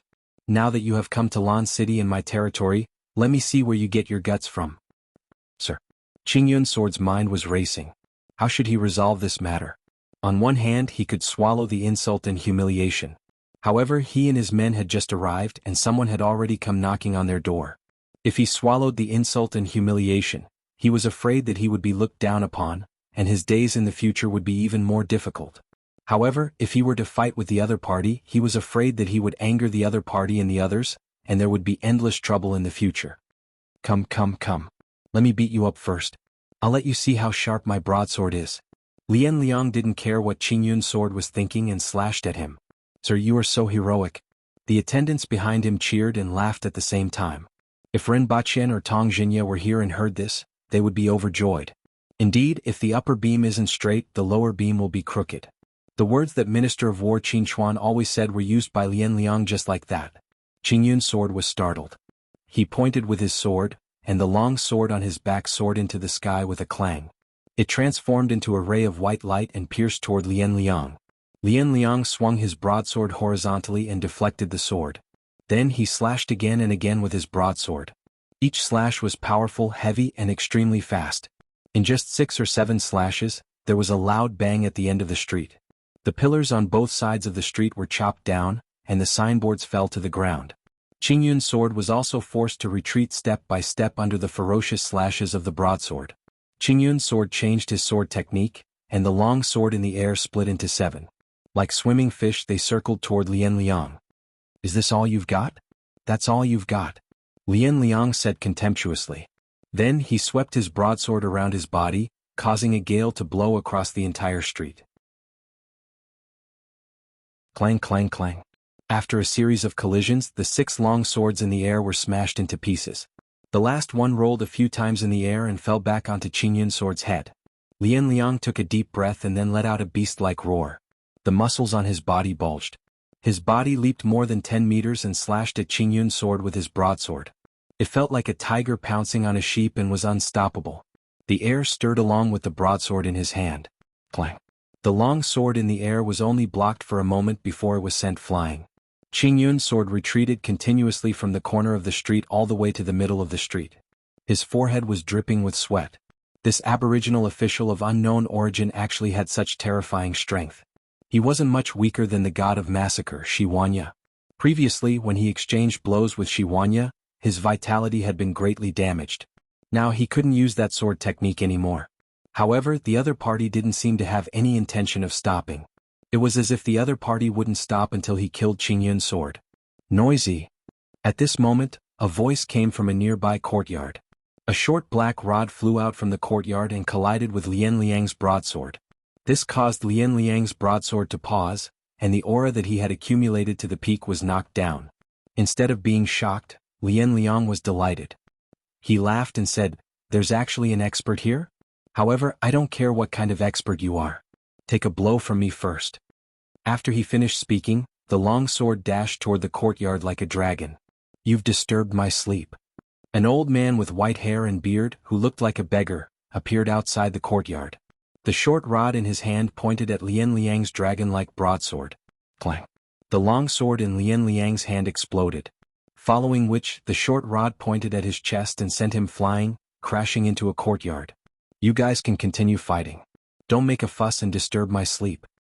Li Fu smashed Lian Liang's long sword with one strike and sent Lian Liang flying. Only then did he turn around and return to the courtyard. "Thank you, senior, for your help." Qingyun's sword cupped his fists in gratitude. "What has it got to do with me? It's just that he was shouting so loudly that he disturbed my sleep." Li Fu's voice came from the courtyard. "Sir."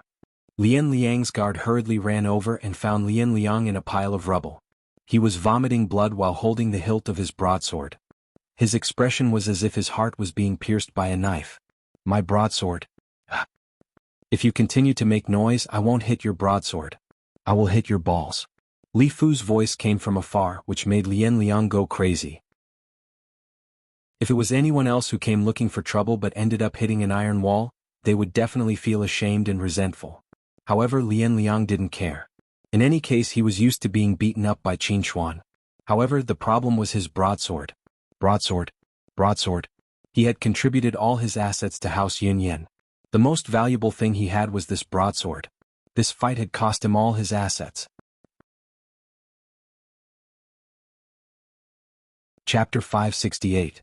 Ren Baqian estimated that he would arrive at the palace banquet in the evening. Many people were already there. Generally, the lower the position, the earlier they arrived. This was the case even in this world. Principal Ren. Many court officials greeted him. If Ren Baqian was just a small character that the Empress took a fancy to as if he had won the lottery back then, things were different now. Not to mention his performance in the war with Great Xia, the radio station's instant communication played a great role in this technologically backward world. The border and the imperial court could communicate with each other in a timely manner every day. This was a great information advantage that allowed Dayo to respond to any situation as quickly as possible. It allowed them to dispatch reinforcements and assign troops more accurately. Of course, in the eyes of the ordinary officials, the most important thing was the salt works in the mountains. If the salt route had been cut off previously, Dayo would have been anxious. They would have rushed to attack, engaged in bitter battles, and set up ambushes. However, the existence of the salt works gave Dayo more room to maneuver strategically. Although they didn't understand this term, it didn't mean that they didn't understand it.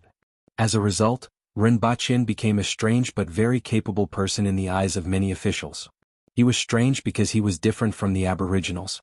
His fighting strength was completely weak. He was capable because he came up with many things that had great effects and effects. Rinpoche found his seat and sat with a few officials from the Ministry of Works. "How's the farming going recently?" Rinpoche asked Gui Hong. In fact, when he came back, he saw the sweet potato vines and pumpkins in the fields far away from Lan City and felt that they should be doing well. Very good, very good. Gui Hong immediately smiled when he heard the question. Those pumpkins and sweet potatoes had already been harvested for 2 seasons and were all used as seeds to promote them throughout Dayo. These products were effective quickly, had high yields and tasted good. Although they weren't as easy to exchange for meat or sell in the market as vegetables, they had a large yield and could fill one's stomach. As a result, the promotion went smoothly. "Sir Rin, do you have any new crops on hand?" Gui Hong rarely saw Rinpoche. His mind was filled with his old business, so he immediately changed the topic to new crops. "If there is a suitable one, I will send it to Lord Gu."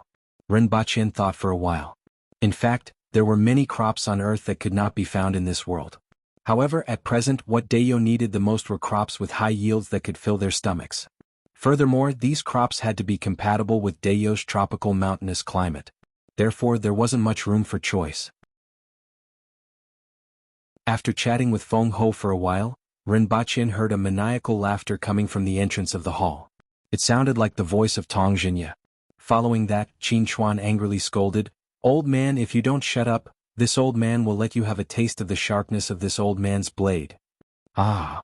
Old man, why don't you pull out your knife for me to see? Even if I stretch out my neck for you to chop, you won't be able to do it." Tong Jinya yelled crazily as he spoke. Following that, the sound of fists and kicks could be heard from outside. The two of them had started fighting outside the hall. Many people who were nearby ran out to watch the show.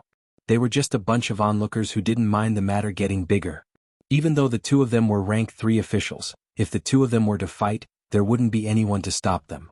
The surrounding people were all munching on melon seeds, peanuts and other nuts to watch the show. When Feng Ho Gui Hong, who was beside Rinpoche, heard that there was a fight outside, he dragged Rinpoche out excitedly to watch the show with a smirk on his face. "What's going on?" Rinpoche knew that something was up when he saw their expressions. "Is there a super expert among those abandoned people?"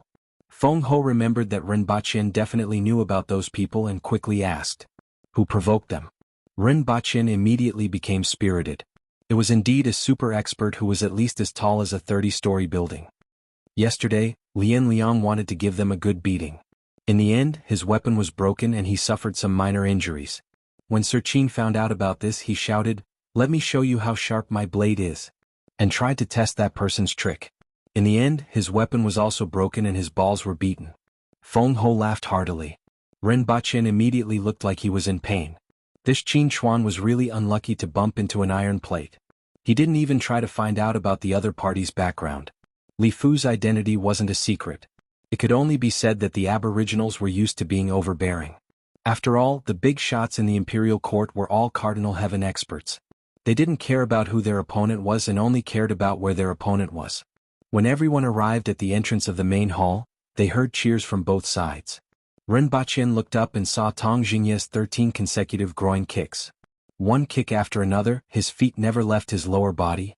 One had to know that Tong Jinya used to use the 13 consecutive, Black Tiger Steals Heart, technique. Qin Chuan was jumping around like a little girl. His legs were kicked a few times and he looked like he was going crazy. "Sir Rin, who was that person yesterday? It seems like Sir Qin is in a lot of pain." Feng Ho asked with a smile. He was also a little curious. Both Rin Liang and Qin Chuan weren't weak, but they couldn't even last a few moves against the other party. "Li Fu. Never heard of him?" Feng Ho thought for a while and shook his head. "The #1 expert in the world, Li Fu," Rinpoche said unhurriedly. Li Fu had always been looking for the stairway to heaven and rarely appeared. Most people only knew that he was the #1 expert in the world, but not many people knew of his name. In addition, this name was a little too down-to-earth and sounded like a villager from the mountains. Most people wouldn't be able to recall this name. Huh? Feng Ho turned his head in shock. Why was Li Fu here? A few people with good hearing were also surprised. "He isn't from Tianjing Basin and met him on the road. He has some matters to attend to and is staying in Lan City for a period of time. Don't provoke him for no reason. Feng Ho continued to look surprised. In any case, that's what happened. Ren Baqin spread his hands. The two of them fought for a long time. Qin Chuan's legs weren't convenient, so he was at a disadvantage. He was so angry that his head was about to explode. On the other hand, Tong Jingye couldn't stop laughing.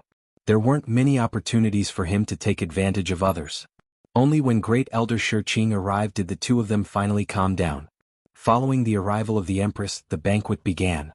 However, today's banquet was a little different from the previous ones.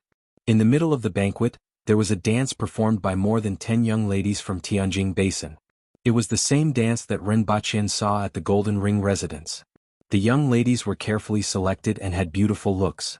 Even though they weren't heavenly beauties, they were still quite charming. This was the first time that the citizens of Tianjing Basin made an appearance. The next day, Ren Baqin heard the news that Tong Jingye went to challenge Li Fu, got his weapon broken, and got his balls kicked. Ren Baqin was a little stunned when he heard the news. He had already revealed Li Fu's identity, so Feng Ho must have already told him. Could it be that Feng Ho still wanted to seek revenge for Qin Chuan? Could it be that the two of them had some sort of romantic relationship? Next, Feng Ho was kicked in the balls by Li Fu, followed by the Minister of Justice, Shi Zhong, the head of the Public Security Bureau, by Shi Ying, and the head of the Department of Inspection, Tai Yin. Ren Baqin was completely confused. Towards the end, he realized that these people clearly wanted to see the level of the world's most powerful expert. In any case, Li Fu had never been heavy-handed. To these boorish men, the attraction of the world's most powerful expert wasn't much different from the attraction of the world's most beautiful woman. After more than 10 challenges, Li Fu also received the title of the Crazy Egg-Kicking Devil. The people inside, listen up. Come out and see if my saber is sharp or not. Ren Baqin heard Qin Chuan's insolent voice when he walked to the corner of Jing Street.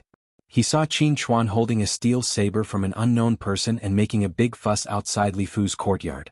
A few minutes later, Li Fu came out of the courtyard with a crazed look on his face. He smashed Qin Chuan's steel saber with his rod and kicked his balls before leaving speechlessly. Chapter 569. Ren, are these barbarians sick? Li Fu was furious and irritated when he saw Ren Baqin. He had been tormented miserably for the past 2 days. No matter what, they were still a group of Cardinal Heaven experts. It seemed like he could easily defeat them with 2 or 3 moves, but it took a lot of effort. Furthermore, Li Fu didn't like fighting at all. All he could think about was finding the stairway to heaven, and fighting was just a last resort. However, he didn't expect that after his first fight, this group of people would come endlessly. There would be people challenging him every day, morning, afternoon, night, whether it was day or night, these bastards would come whenever they wanted to. If he didn't agree, they would quarrel endlessly outside. The loud voices of the aboriginals had made him nervous for several days. If it weren't for the hot air balloon and rocket that Ren Baqin had promised him, he would have knocked them over and run away. Ren Baqin was a little speechless.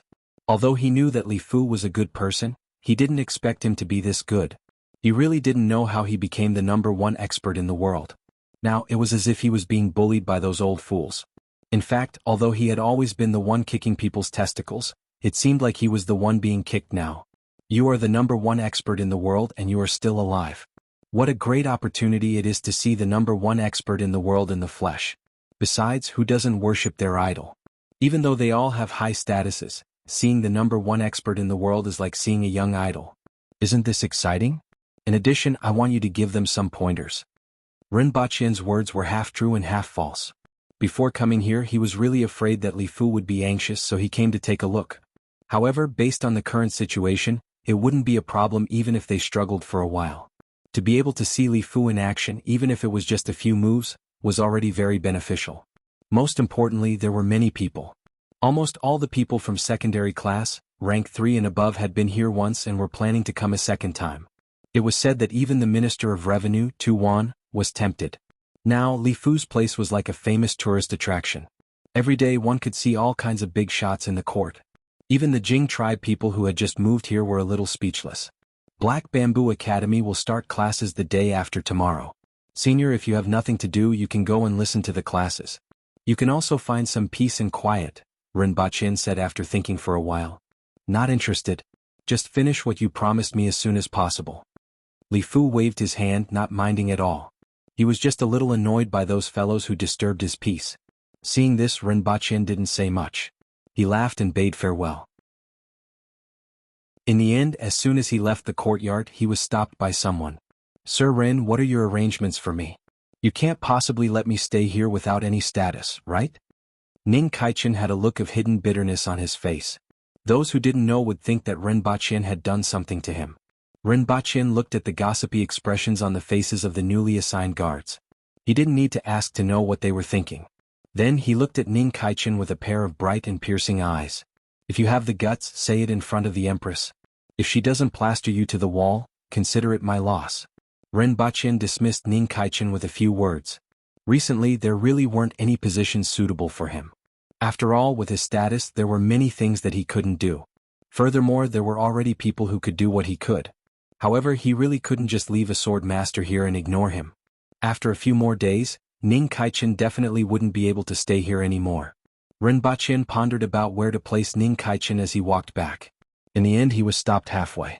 "Sir Ren, please come with me and say a few words." A middle-aged man and two young men came down from a carriage by the side of the road and called out to Ren Baqin. Ren Baqin sized them up and was slightly puzzled. "Are you from the Yun nation?" The people of the Yun nation looked similar to the people of Great Xia. However, they had always been known for their luxury and exquisite clothing.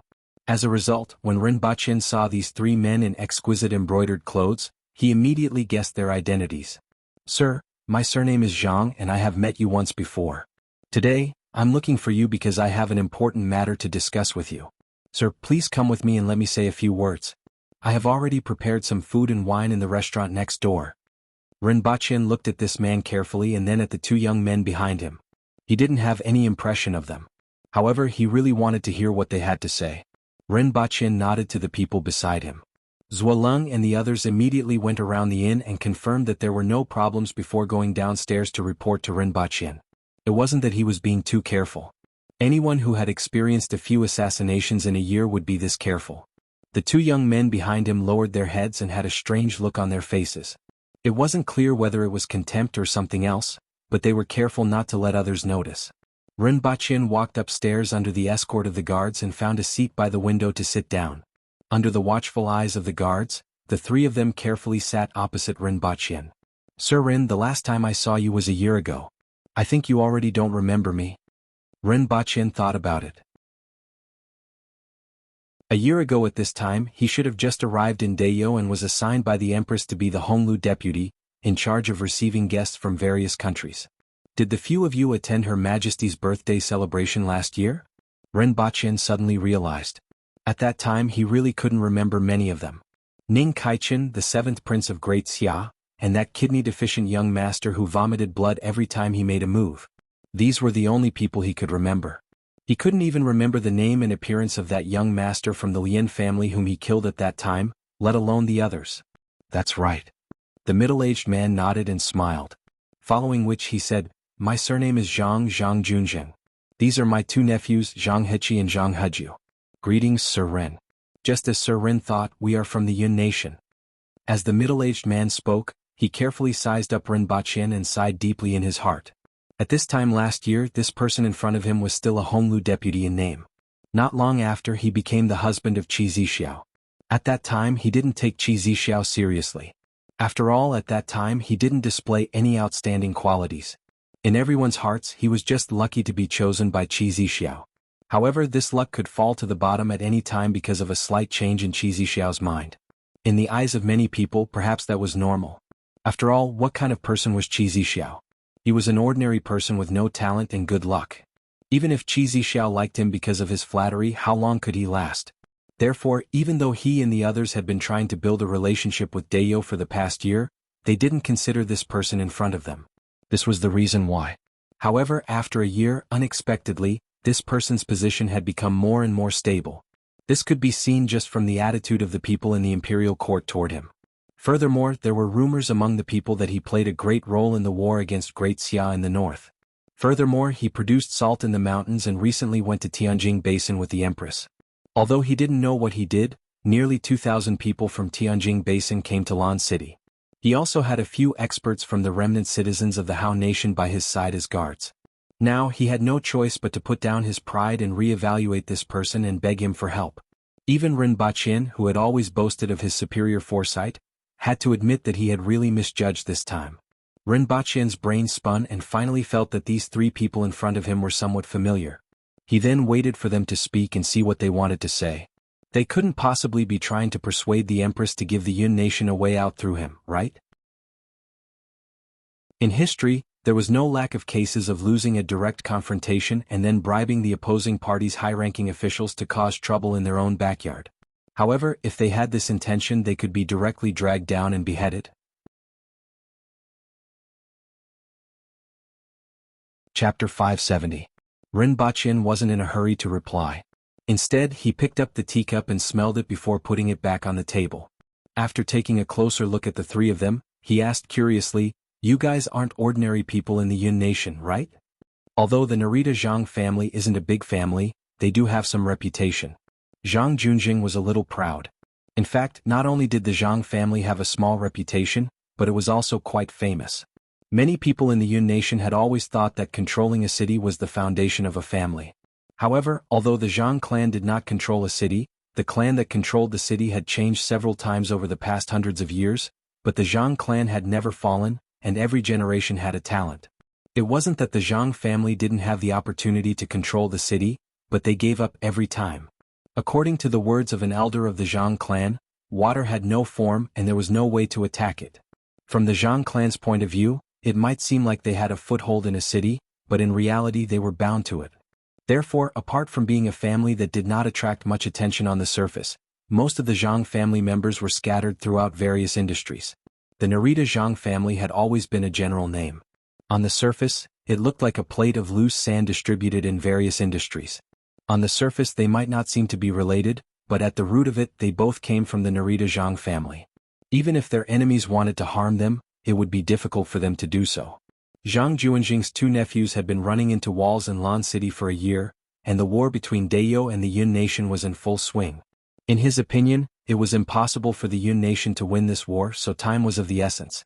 In order to gain Rinpoche's attention, he briefly shared some information that wasn't easily known to others. Rinpoche was astonished by what he said. He didn't expect there to be such an aristocratic family in this world. According to Rinpoche's understanding of the Zhang family from Earth, it was similar to the Huizhou merchants. It was a general term of address, but it was still linked by bloodline. Why would you want to seek refuge with Dayo? Rinpoche asked with great interest. Other people avoided the aboriginals, but the Zhang family took the initiative to approach them. This piqued his interest. The rising Cloud Nation's monarch is young and frivolous, and all the important matters in the court are handled by Prime Minister Zheng Xingmian. Zheng Xingmian was obstinate, self-opinionated, and ambitious. Currently, the people in the imperial court were either trying to curry favor with him, or they were sent to prison, or they were resigning and returning home. In a few more years, the name of the country's monarch would probably change. If that was all, it would be fine. However, Zheng Xingmian was greedy and lustful. He had great ambition but little talent. To tell you the truth, even in the face of a war with your country, the imperial court is still rejecting dissidents. This is evident. What does that have to do with you? Why don't you seek refuge with him? Rinpoche asked. No matter what the imperial court did, a clan like the Zhang clan should have a way to deal with it. He didn't believe that he would run over to the aboriginals just because he couldn't stand the sight of the demons and monsters in the imperial court. It's a long story. Zheng Xingmian has great ambitions but little talent. He is not a good person. He has always had enmity with our Zhang family, and he knows a lot about our Zhang family. Although everything is fine now, the safety of the thousands of people in my Zhang family cannot be placed on this, so I have no choice but to do this. When Rinpoche heard this, he understood most of it. The Zhang family was afraid that Zheng Xingmian would attack them, so they were looking for a way out. Ordinary people might not know much about the Zhang family, but the Zhang family had been in the Yun nation for hundreds of years. They had existed even before the founding of the Yun nation, so there were still people who knew about their roots. It was impossible for those large clans to not know anything about the Zhang family, but they just didn't fully understand them. Zheng Xingmian probably knew a lot about the Zhang family. There was a saying that went, "The person who understands you the most is your enemy." However, the Zhang family seemed to be overthinking things. Whether it was the Yun nation or Zheng Xingmian, they were probably going to vanish into thin air. What can you do? Rinpoche asked unhurriedly.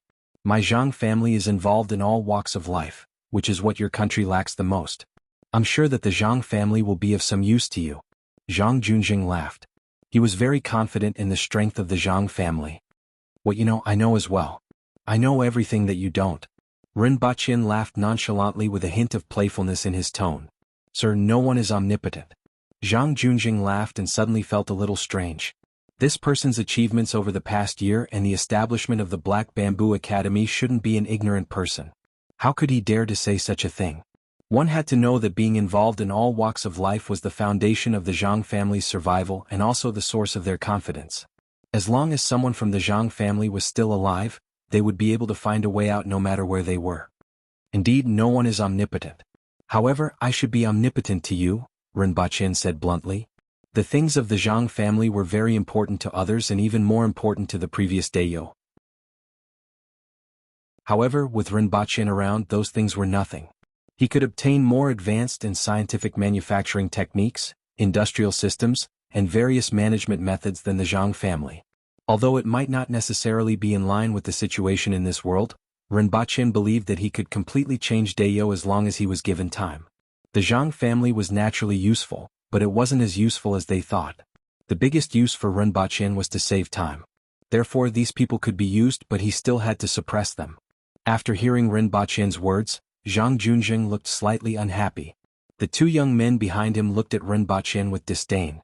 No matter who it was that was looked down upon, they wouldn't be able to stay calm. Not to mention a family like the Zhang family.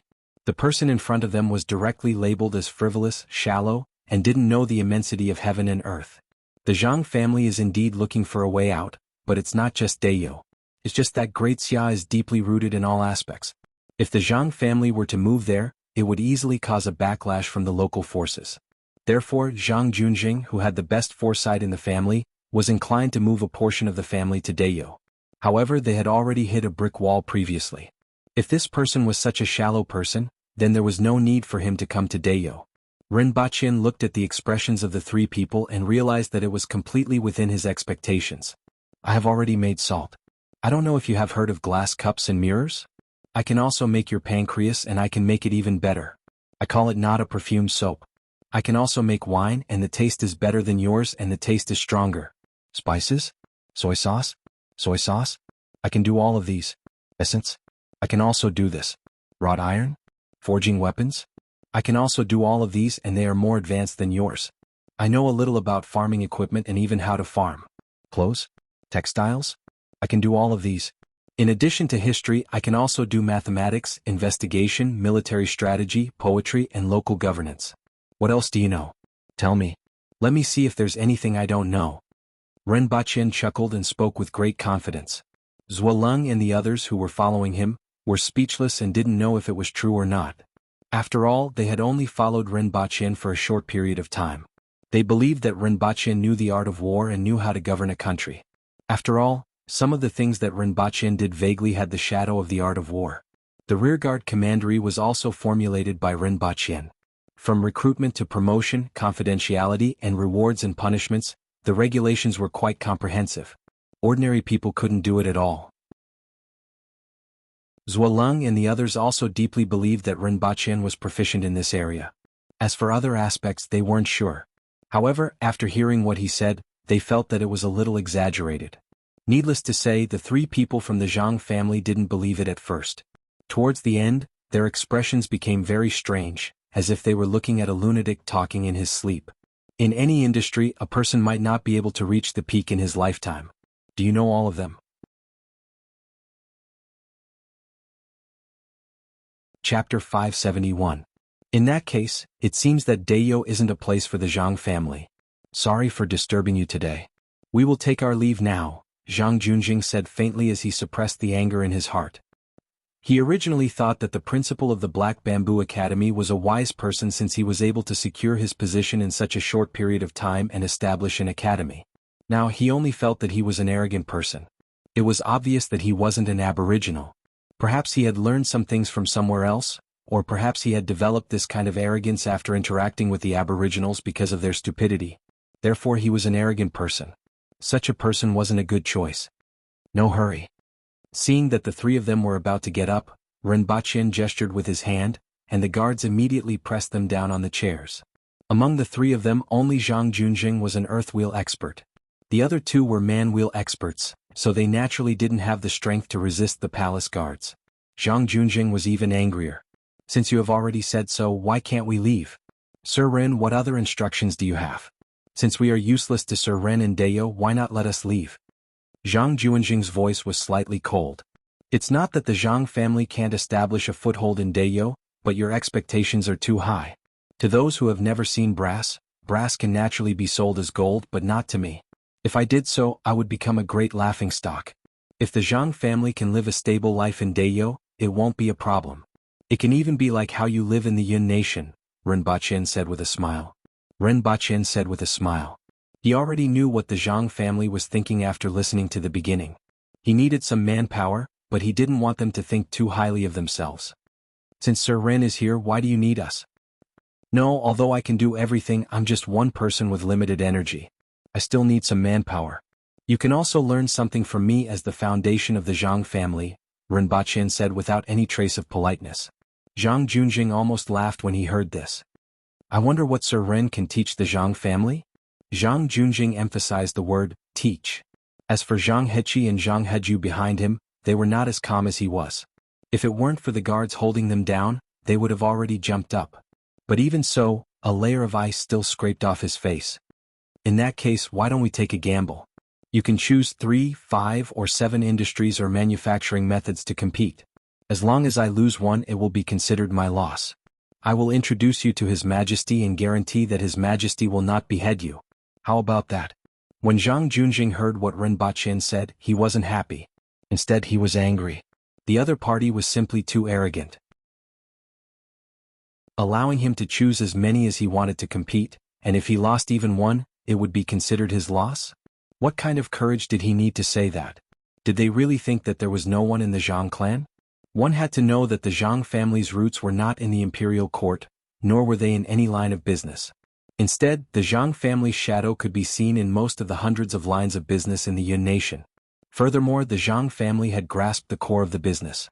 It can be said that in the Yun nation, except for a very small number of things that are in the hands of certain families, there is nothing that the Zhang family doesn't touch. Although this kind of Zhang family wasn't widely known in the outside world, it was only because the Zhang family had always followed this method to continue the family line.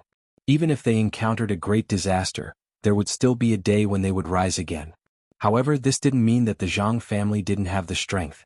Sir Ren, since you have put it this way, I would be guilty if I were to decline. There's no need for too many, just 3. Zhang Junjing sneered. He couldn't even be bothered to ask what the other party's conditions were if he lost.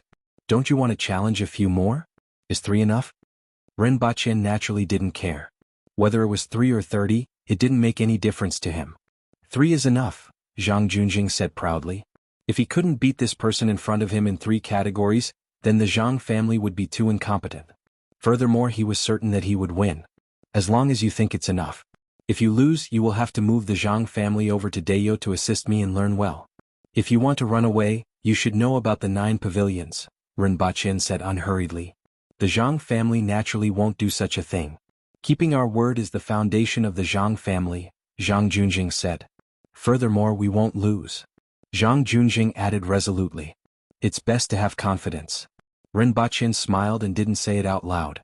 He wanted to say that ignorance limited their imagination. The time will be set in 1 month. As for what the bet is, I will inform you when the time comes, Zhang Junjing said. In the end, he was still a little cautious. He was afraid that the aboriginals would capture craftsmen from the Yun nation if he told them what the bet was. As long as he didn't say anything, the aboriginals couldn't possibly capture craftsmen from all walks of life, right? Furthermore, there were many things that a craftsman couldn't know all of. For example, cloth dyeing red, orange, yellow, green, cyan, blue, and purple. A craftsman might not necessarily know all of them. Therefore, as long as he informed the other party before the competition, the possibility of the other party cheating was eliminated. In that case, the Zhang family definitely wouldn't lose. Inform me when you are ready, Rinpoche said unhurriedly, got up, nodded at the other party, and walked down the restaurant with his guards. As for the food and wine, it was just a pretense and he wasn't in the mood to eat. On the contrary, he was somewhat happy to meet such a family of fools. If everything went smoothly, he would be able to earn a batch of skilled workers. If the other party went back on their words, he would just kill them all after conquering the Yun nation. After Ren Baqin left, Zhang Heqi and Zhang Heju angrily said, "This person is too arrogant. Fifth uncle, are we really going to compete with him?" Zhang Junjing snorted. A competition is naturally a competition, and we can also let them see the capabilities of the Zhang family. As for what happens next, it will depend on Qi Zixiao. Qi Zixiao is the ruler of a nation after all, and he has his own plans. No matter what excuse he comes up with, he won't be easily deceived in the face of victory and defeat. However, Dayo isn't a good place after all. When the time comes, we will split into two groups, one toward Great Xia and the other toward Dayo, Zhang Junjing said as he pondered. Ren Baqin returned to the palace, sat in the garden with the empress, and jokingly told her about what happened just now. It's really unexpected to meet someone who wants to compete in these things. It's quite interesting. Ren Baqin chuckled. The empress rolled her eyes at him and said, "You went to see Li Fu, but you caused such trouble." Li Fu is nothing. He has a really good temper. As for this Zhang family, they are all skilled workers who can understand many things easily. It's also easy for them to do things. Ren Baqin had already determined the other party's identity. "Aren't you afraid that others will learn from you?" the empress asked. Back then, when Dayo wanted to learn from other countries, the three emperors of Dayo remembered how the other countries blocked their technology and knowledge. It was still very difficult for the empress to let go of this aspect. It doesn't matter if they learn something. After all, what they learn is from the past, and it's all related to the people's livelihood. The real core is still in science and technology. Furthermore, with them, it will be easier to occupy the Yun nation, Ren Baqin said. There was too much knowledge on Earth, so much that he could squander it at will. Naturally, he wouldn't care. Furthermore, a person's energy was limited. No matter how much knowledge he could obtain, it would be useless if he didn't have the energy to do it. Furthermore, the other party also had an important role. After conquering the Yun nation, they could play a significant role in pacifying the people and serve as a role model. I promised to send a batch of secret manuals to the Messier 87, but I've been busy these days and didn't have the time, Ren Baqin said. Although he had already returned to Lan City, he was still remotely commanding the rearguard commandery and couldn't let go for a short period of time. He even spent less time admiring the flowers in the garden with the empress. Chapter 572. Qingxin Palace Hall. Nothing seemed to have changed here. There were only two people in the huge hall. One of them was Librarian Lin, who had a fake cough, and the other was Lin Xiaola, who was always sleeping. When Ren Baqin walked into the courtyard, he saw Lin Xiaola lying on her back, sleeping soundly and basking in the sun. Compared to when he first saw her, she seemed to be more daring. Back then, she had always been sleeping in Qingxin Palace Hall and would get a shock every time someone came. But now, not only was she openly lying in the courtyard, but she was also unshakable.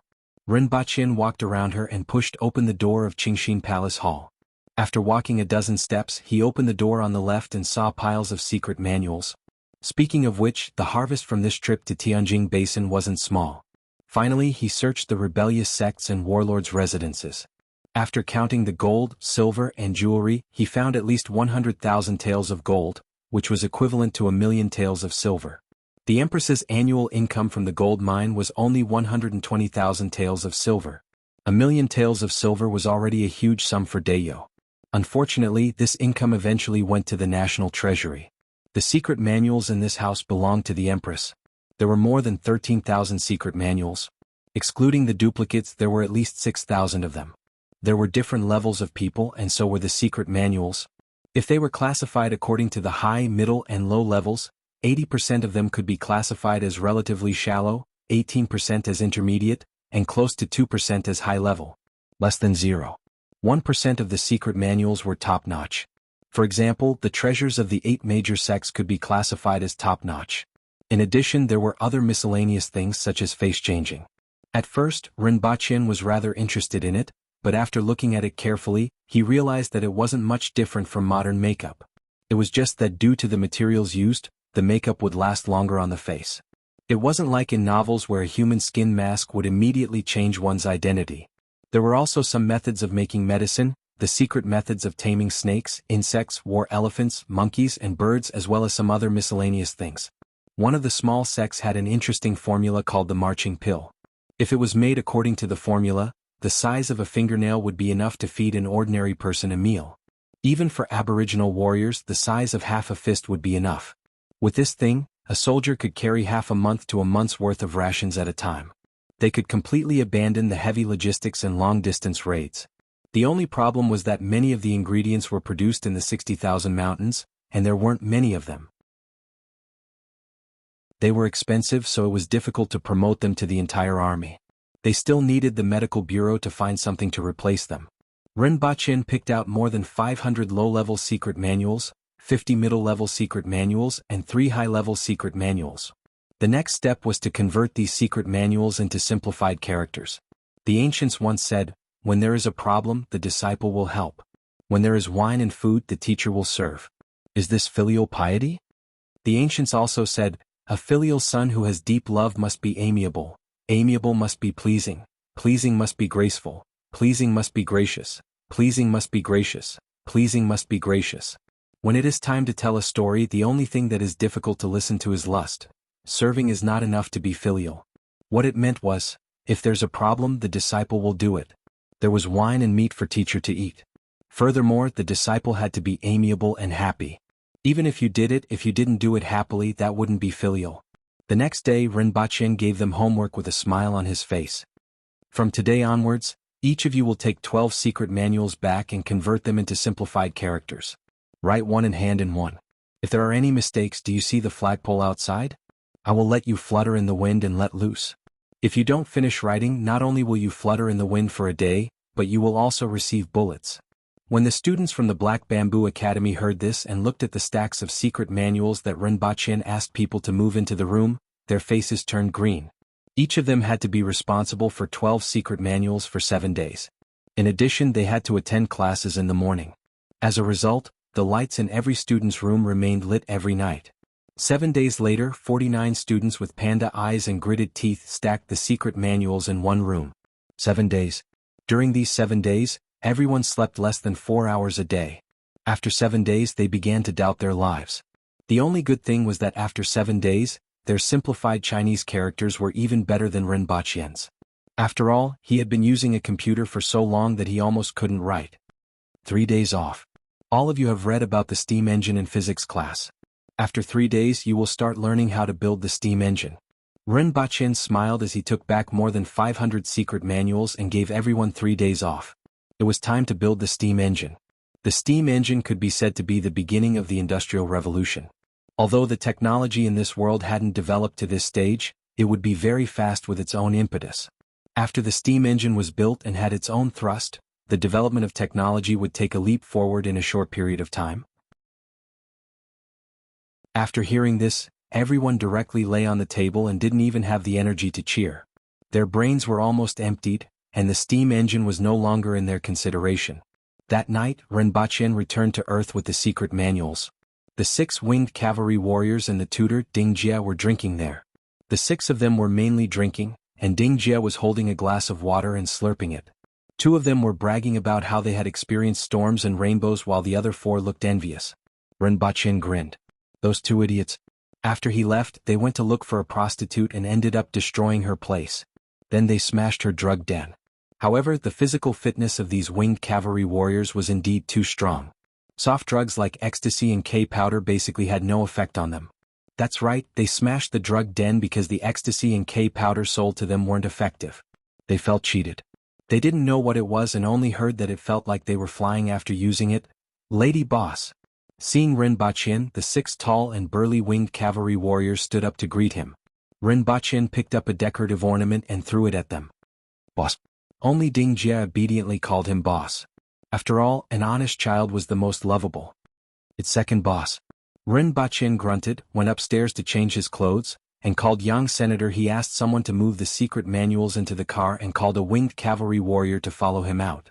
When he arrived at the underground garage of the Messier 87 department, Yang Sun was already waiting there with his men. When he saw that the back seat and trunk were full of manuals, Yang Sun was immediately shocked.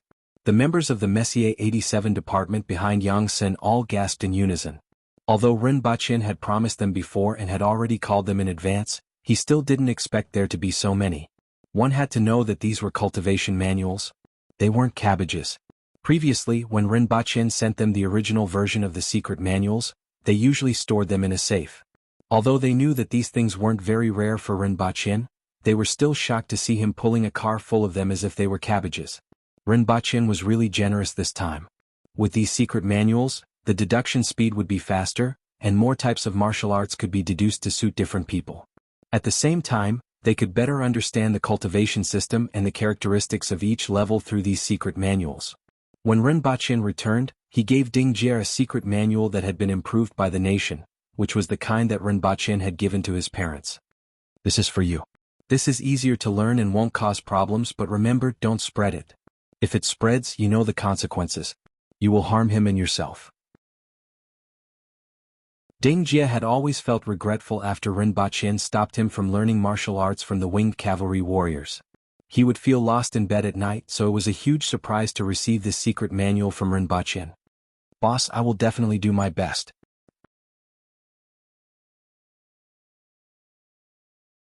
Chapter 573. The title of Aboriginal Barbarians was deeply rooted in the hearts of the people. However, this was only because the Aboriginals didn't have the concept of science and technology. Furthermore, the Aboriginals were so strong that they could solve most of the problems in this world with force. Therefore, in other aspects they would rarely think about it. Although this saying wasn't entirely correct, it explained a lot of the problem. Because they were lazy, they wanted to use tricks and came up with all kinds of labor-saving methods. This was the prototype of machinery. However, after a period of studying the foundation of science and technology, physics, the students of the Black Bamboo Academy were no longer the traditional Aboriginals who only had muscles in their brains. Although they hadn't made a steam engine with the little knowledge they had learned due to their lack of vision and experience, they had made a pressure cooker. The ground in front of the row of students was splashed with mud. What I want is a steam engine. Can you make a pressure cooker for me in 12 days? Looking at Rinpoche, who was brandishing the 81 rifle, the students standing at the front were all smiling mischievously. Teacher, we are already halfway there. With the intake pipe, pistons, shunt box, connecting rods and crank wheels, it will be a simple steam engine. Shurgan vowed. I don't believe you. Rinpoche was so angry that he almost laughed. Someone hang all of them on the flagpoles. Let them flutter in the wind and find themselves. Rinpoche said angrily. Who dares to hang me? Tong Lan, the little Lolita, immediately exploded and jumped 10 feet high. Sir, we don't have enough poles. The guards looked at the 3 wooden pillars in the courtyard that were about 5 to 6 meters tall and felt a little awkward. Hang the rest of them on the wall. Rinpoche said hatefully. In less than 2 hours, Tong Lan, who had dark circles under her eyes, and a group of mischievous students were hanging on the wall of the academy. There were 3 pillars in the courtyard, and there were 6 people hanging on each pillar. Some of the palace guards who were passing by laughed out loud when they saw more than a dozen people hanging on the pillars and a row of people hanging on the wall. Rinpoche strolled back to the palace. The empress had just finished her morning court session and casually asked him when she saw his dark face. After hearing what Rinpoche said, the empress chuckled. You have to put some thought into teaching your students. The teacher who taught me back then was so angry that he smashed a table every day. He didn't expect the empress to have such a dark history. However, when Rinpoche asked again, the empress smiled and didn't answer. The empress pointed at a row of wooden doors and said, we should change the paper windows in this hall to glass so that it will be brighter. After all, the transparency of window paper was much lower, and it was very easy to tear. If it was made of glass, the bedroom would not be so dark. The empress had always disliked an empty and cold palace. She preferred a brighter place. I have already gotten someone to do it. It will be done in another 2 days. Rinpoche was successfully diverted by the empress. The 2 of them walked around in the garden. Rinpoche plucked a small white flower and placed it in her hair bun. The empress smiled and asked, outstanding? Rinpoche looked at the little white flower. Sure enough, it was that outstanding little white flower from back then. He immediately laughed. After walking around in the garden with the empress, Rinpoche's mood immediately improved. Otherwise, he would be so angry that he would have a heart attack if he had to face those idiots every day. 2 days later, the glass that Rinpoche had instructed was ready, and they began to replace the paper windows in the bedroom. Fortunately, the original window frame was very thick, and the 6 millimeters thick glass could be placed inside. After that, a wooden strip was used to seal the back of the empress's bedroom. Immediately, the empress's bedroom became brighter, and people wouldn't feel bored inside. However, another problem arose. Ever since the glass windows were replaced, the temperature in the bedroom began to rise. Fortunately, the hall was deep and spacious enough. With the addition of ice and fans, the Empress wasn't affected much. The Empress was in a good mood for the next few days. Especially at night, when the two of them had dinner in the palace and lit up a string of lanterns, the Empress's mood was exceptionally good. She was always smiling, unlike the cold and cheerless appearance she had in front of others. The two of them sat opposite each other in the depths of the palace and drank softly. It was rather heartwarming. Qing Yuan and Hong Yuan felt this particularly deeply. In the past, the Empress was always cold and cheerless, and people didn't dare to get close to her. The Empress today was like a completely different person compared to a year ago. Even though she still looked cold and cheerless at other times, she was a little better than before and wouldn't get angry easily. With Principal Rin by her side, the Empress smiled more often. Even if she didn't smile, her face wouldn't be cold. She gave off a much gentler vibe and was easier to get close to. After replacing the glass windows in the Empress's bedroom, the next step was the throne room. A few days later, when Tang Jingye went to court, he saw many people standing in front of the throne room whispering to each other. He was wondering if some unlucky fellow had offended the Empress and gotten whipped. As a result, he walked forward with his legs crossed, raised his head and followed everyone's gaze. He was stunned. There were a total of 12 doors in the throne room. Usually, only 6 of them were open and everyone couldn't be more familiar with them. However, at this moment, the paper windows on the 12 doors of the throne room had disappeared. What's going on? Tang Jingye was a little puzzled. Why did Her Majesty remove the paper windows? Could it be that it's so cool? Qin Xuan and Tang Jingye arrived one after the other. Seeing that everyone had stopped, they didn't stop. Instead, they walked forward with their legs crossed, stretched out their hands, and patted the originally empty paper windows. Crash! The main door was inlaid with a piece of glass. At this moment, it shattered into countless pieces and fell to the ground. Qin Xuan was dumbfounded. He looked at his hand and then at the door. This time, everyone finally discovered the problem. There's something on it. Is it crystal? It's worth a lot. I'm afraid Sir Qin is going to get beaten up. Where did so many large pieces of crystal come from? Furthermore, they're so thin that you can't see them if you don't look carefully. Is this the thing called glass that Principal Rin made? Tang Jingye immediately thought of the glass factory outside the city. However, that factory belonged to the imperial family, and he was only responsible for finding some craftsmen. He didn't know much about what happened after that, but he knew that it was making a transparent crystal-like thing. After pondering for a while, Tang Jingye looked at Qin Xuan with evil intentions and laughed mischievously. Qin Xuan's face darkened when he heard everyone gloating over his misfortune. Sir Minister, you're amazing. Lian Liang from the Department of the Army gave a thumbs up. With a black face, Qin Xuan sent Lian Liang flying with a kick. A moment later, the Empress entered the door and discovered that the glass had been broken less than a day after it was installed. She immediately raised the corner of her eyes and emitted a murderous aura.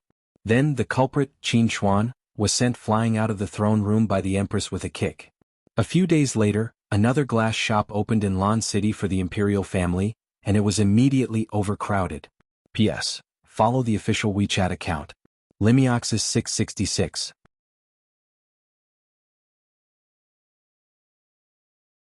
Chapter 574. The originally bustling Jingyang Street had become a lot more desolate after half a year of war, especially after Great Xia, the Yun nation and the Qin nation cut off the trade routes to Dayu. Most of the salt, wine and cloth shops that used to be the most popular were closed.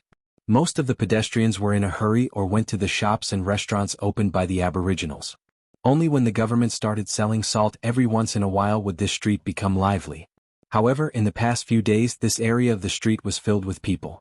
Not only did the high officials of the court frequently come and go, but many pedestrians also stopped here. From afar, one could see a sign that said, Imperial Glass, hanging in the middle of the area. Zhang Junjing, Zhang Hiqi and Zhang Heju were watching from afar, but they couldn't see clearly because there were so many people in front of them. Zhang Heqi pointed to the front and said, "Fifth uncle, it's there. You said that it's filled with transparent glassware. I remember that there were aboriginals peddling similar goods in the country half a year ago. Later they were robbed by the warlord of Qingfeng City Yi Ke. A month later Yi Ke's entire family was wiped out, and the glassware was taken back. According to what you said, those glassware are cheap. I don't understand why they came all the way here just to snatch these things back. Zhang Junjing said doubtfully. He would never have imagined that when Rinpoche saw the things that Hong Bao snatched back, he felt like 10,000 alpacas were running and jumping in his heart. At that time Rinpoche felt like kicking Hong Bao to death. Rinpoche asked them to plunder other people's treasure troves, even if it was just some silver. In the end, after running around, they managed to snatch back the glasses and mirrors that had been stolen. Later Rinpoche weighed his and Hong Bao's fighting strength and gave up resentfully. However, he felt even more depressed when he saw Hong Bao's expression of wanting to take credit for the good stuff. Zhang Junjing and his nephew squeezed through the crowd. If the three of them didn't have some martial skills, they wouldn't even be able to squeeze into the outer circle. Zhang Junjing was an earthwheel expert, but he was almost pushed across the street by someone. The three of them didn't dare to get angry. There were quite a few aboriginal commoners in the crowd who were equivalent to an earthwheel expert. Zhang Junjing thought about how his earthwheel level was already considered a big shot in the Yun nation. Here, even a commoner might not be a match for him. The aboriginals' talent in martial arts was too enviable. Fortunately, they weren't that smart. This was a case of every advantage having its drawbacks. The three of them squeezed to the front with great difficulty and saw that there were still a few guards in front of the shop, mainly to prevent these people from breaking the glass windows. If there was no one watching, Qin Chuan would be the first, but he definitely wouldn't be the last. The three of them stood in front of the crowd and looked at the shop in front of them, clicking their tongues. The wooden boards on both sides of the shop were removed and replaced with 8 doors. Each door was divided into 6 grids, and the center of the grids was completely transparent. If one didn't pay attention, they wouldn't even notice that there was a layer of transparent crystal-like material on top. Light shone through that layer of glass into the shop, making it extremely bright inside. There weren't many people in the shop, only a few dozen. One could see the inside of the shop from the door. The shelves against the wall were filled with crystal-like products, cups, plates, bowls and boxes. They were dazzling under the illumination of more than a dozen luminous pearls on the wall. "Are these the glass that this shop sells?" Zhang Junjing asked. "It's simply ingenious workmanship. I really don't know how they made it. Furthermore, the price is so cheap. A glass cup only costs 10 taels of silver. Even 100 taels of silver can be sold, right?" Zhang Heqi, who had been here once before, said incredulously. This was the first time he saw someone selling something that could be sold at a high price at a low price. They aren't selling it cheap in the Yun nation. A crystal cup costs 500 taels of silver. It seems like the cost of this kind of glass is very low. That Principal Rin is still quite capable, Zhang Junjing said faintly. "Fifth uncle, about the bet?" Zhang Heju asked softly. "Don't worry, the people are already on their way. They are the best craftsmen in the Zhang family." Zhang Junjing's lips moved slightly, and an extremely weak voice was transmitted to the two of them. A moment later, as people started to come out, the three of them were let in. After entering the shop, the three of them felt a cooling sensation. They saw ice basins filled with ice cubes placed in the corners of the shop. Nowadays, there were dozens of shaved ice shops in Lan City, so ice wasn't rare anymore. The three of them didn't pay too much attention to it and focused all their attention on the glassware on the shelves. "How much does this cost?" Zhang Junjing saw a set of transparent teapots and teacups. He was extremely happy and asked the people in the shop. 800 taels. A lady in the shop glanced at him and said, "So expensive?" Zhang Junjing was astonished. A transparent cup costs 10 taels, yet this set of tea set costs 800 taels? "How much does this cup cost?" Zhang Junjing pointed at a cup and asked, 150 taels. The lady replied. Following her words, the rest of the people in the shop turned to look at the cup and were somewhat astonished. Then they looked at Zhang Junjing and thought about the price they just asked. They began to wonder if there was something wrong with their ears. However, after someone whispered a few words into their ears, the rest of them immediately burst into laughter and felt extremely delighted. Zhang Junjing looked at Zhang Heqi, who was also astonished, and asked, "This isn't 10 taels?" The lady smiled at the three of them in a very formal manner and didn't reply. Zhang Junjing thought for a while, then pulled a long face and said, "Let's go." "Fifth uncle, when I came here previously, I clearly saw them selling it at 10 taels, Zhang Heqi said indignantly after leaving the crowd. "They sold it to the aboriginals at 10 taels. Zhang Junjing said gloomily. He couldn't suppress the anger in his heart. Previously, it was always the people from other countries who increased the price when selling things to the aboriginals. He didn't expect this group of barbarians to reverse the situation. It was really infuriating. Just now, Tang Xinye said that the things in the glass shop are cheap, the Empress said as they sat in the garden. It's not cheap anymore.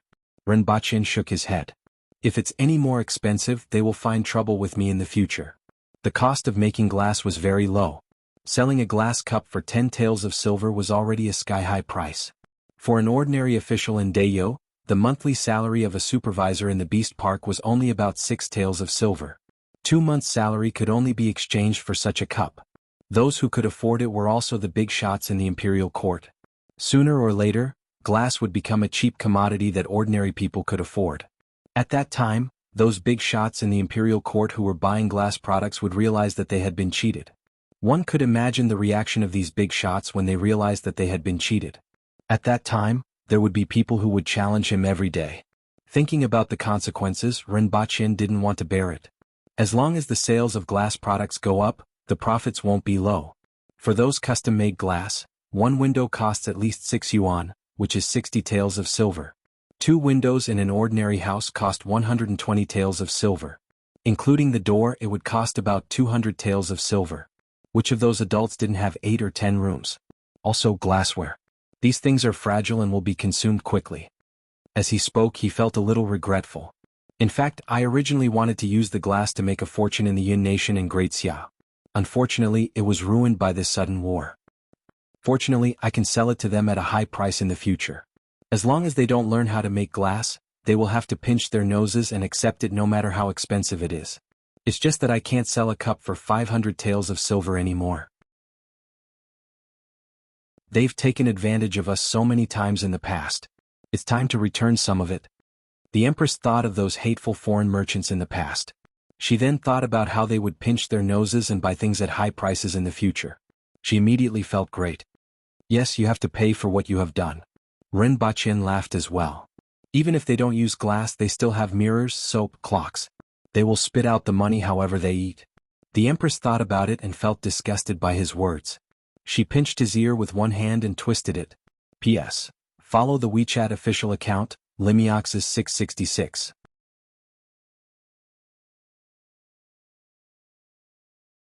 Chapter 575. Jing Street was a brand new neighborhood that was inhabited by the Jing tribe people from Tianjing Basin. Except for a few who were sent to the glass factory and the imperial palace to take care of the gardens, the rest of them were settled here.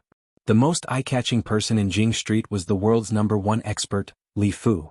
On the way here, not many people knew about him, but after arriving here, there were court officials coming to challenge him every day, so it was impossible not to know him. However, the person with the highest status in the hearts of these Jing tribe people wasn't Li Fu but Qingyun Sword. After all, Li Fu wasn't a Jing tribe person, and the country and race didn't mean anything to him. He would only make a move when someone disturbed him. If he was annoyed, he would go to the Black Bamboo Academy to urge Renbaqian or find trouble with him. After a long time he felt that it was quieter there. When he had nothing to do, he rarely stayed at Jing Street. Most of the time he would find a place near Black Bamboo Academy to sleep or sit outside the guest hall in a daze, listening to the things that he did not understand. Qingyun Sword was completely different. He was a pure Jing tribe person and was an expert in the rebel army 70 years ago. Even though he lived in seclusion for many years, he never gave up. Zuocheng stayed in Gu City to oversee things, and as one of the 2 spirit wheel experts in Tianjing Basin, Qingyun Sword became the guardian of all the Jing tribe people here.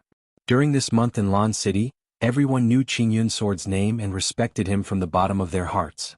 Today, another 3 people were injured outside the street. The one who did it was a barbarian commoner. The Public Order Bureau's people are always the last to arrive, an old man said as he sat in front of Qingyun Sword. His face was filled with dissatisfaction. Did the Public Order Bureau arrest that person? Qingyun Sword wasn't too surprised because this wasn't the first time such an incident had happened in the past month. They arrested him and released him after 3 lashes, the old man replied. Qingyun Sword nodded. The Public Order Bureau was definitely biased towards the Aboriginals. This was often the case in the past.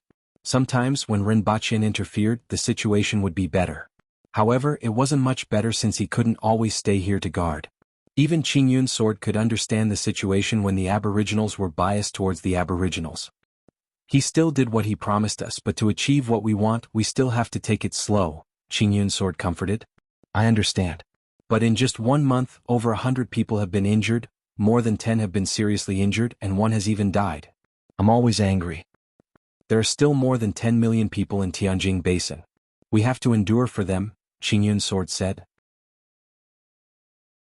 Tell them that no matter what happens they are not to get into a conflict with the Aboriginals, regardless of whether it is insulting, making things difficult for them or provoking them.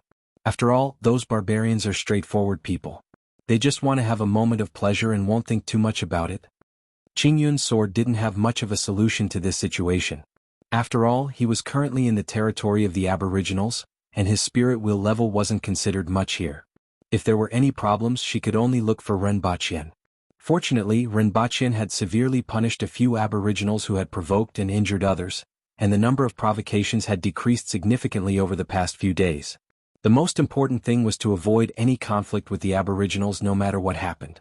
If there was a conflict, the Aboriginals, who were used to using their fists to do the talking, wouldn't care about those rules and regulations. This was the case even between the Aboriginals. If they fought, they would be caught and whipped by the Public Order Bureau. In fact, many of the injured Jing tribe people were in the same situation. However, the Aboriginals had coarse skin and thick flesh, and most of them were at least at the man-will level. On the other hand, the Jing tribe people were ordinary people, and it was common for them to be injured. If it wasn't for the fact that the Aboriginal commoners saw that they were too weak and couldn't get up after a single punch, there would have been more than a dozen of them who were seriously injured.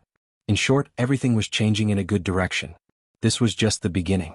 As time passed, Consort believed that the Jing tribe people would be able to live freely outside of Tianjin Basin. At this time, Renbachien was sitting in the Empress's carriage, playing cards and fishing with her. They were on their way back from the Great Hunt. At this time last year, Renbachien had participated in the Great Hunt as a participant and even personally killed someone for the first time in his life. This time around, the situation was completely different. Among the youths who participated in the Great Hunt last year, there weren't many changes except for a few who had entered the army this year. For example, Hong Xian Lu Ruoyao, who had a conflict with Renbachien, and Du Changkong. However, Renbachien was completely different. As a rank 4 official, he only participated in the Great Hunt to accompany the Empress. Many people couldn't help but feel envious and jealous. This year, there are a lot fewer people celebrating the Empress's birthday, Renbachien said as he sat opposite the Empress and drew cards. Last year he was the Honglu deputy.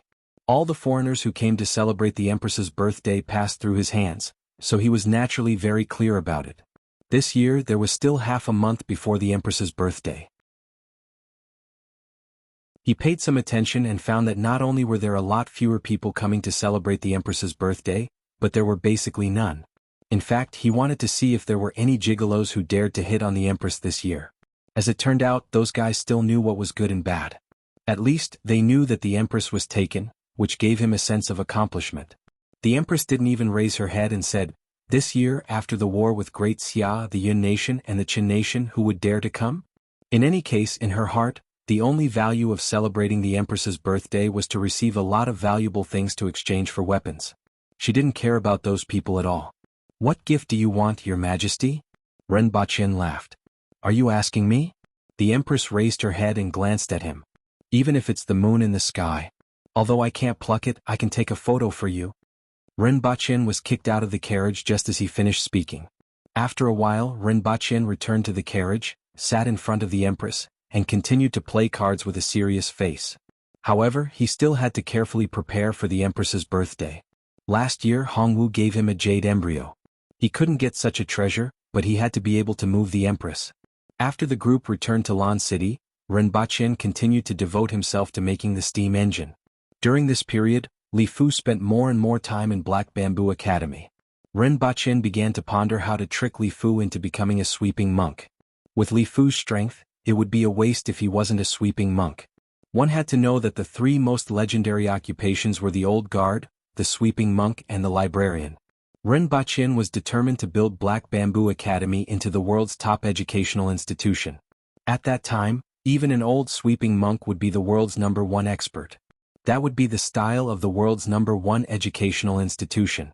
Unfortunately, Li Fu scoffed at Renbachien's deception. Although he had a good character, he wasn't a fool. Right now, he just wanted to watch Renbachien make his hot air balloon and rocket as soon as possible.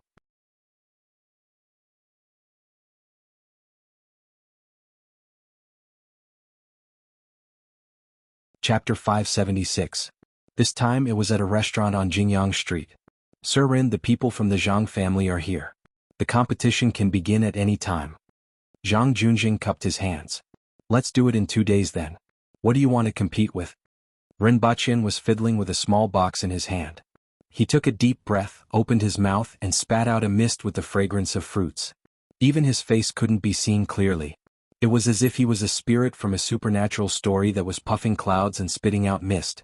This made Zhang Junjing and the other two stare at the box in Rin Baqian's hand. Sir Rin, may I ask what this is? Zhang Junjing couldn't help but ask curiously. A small thing.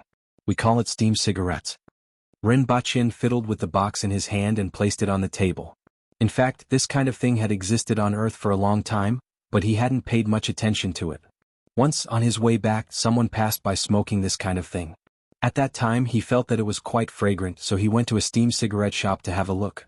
Then he felt that the ice-cold fruit-scented tobacco oil in this steam cigarette was simply too comfortable. Especially in a hot place like Dayo, one puff made his throat and lungs feel cold, and his mouth was filled with the sweet and fragrant taste of the fruit. After a few days he couldn't bear to part with this thing. Zhang Junjing didn't know what Rin Baqian meant after hearing the name.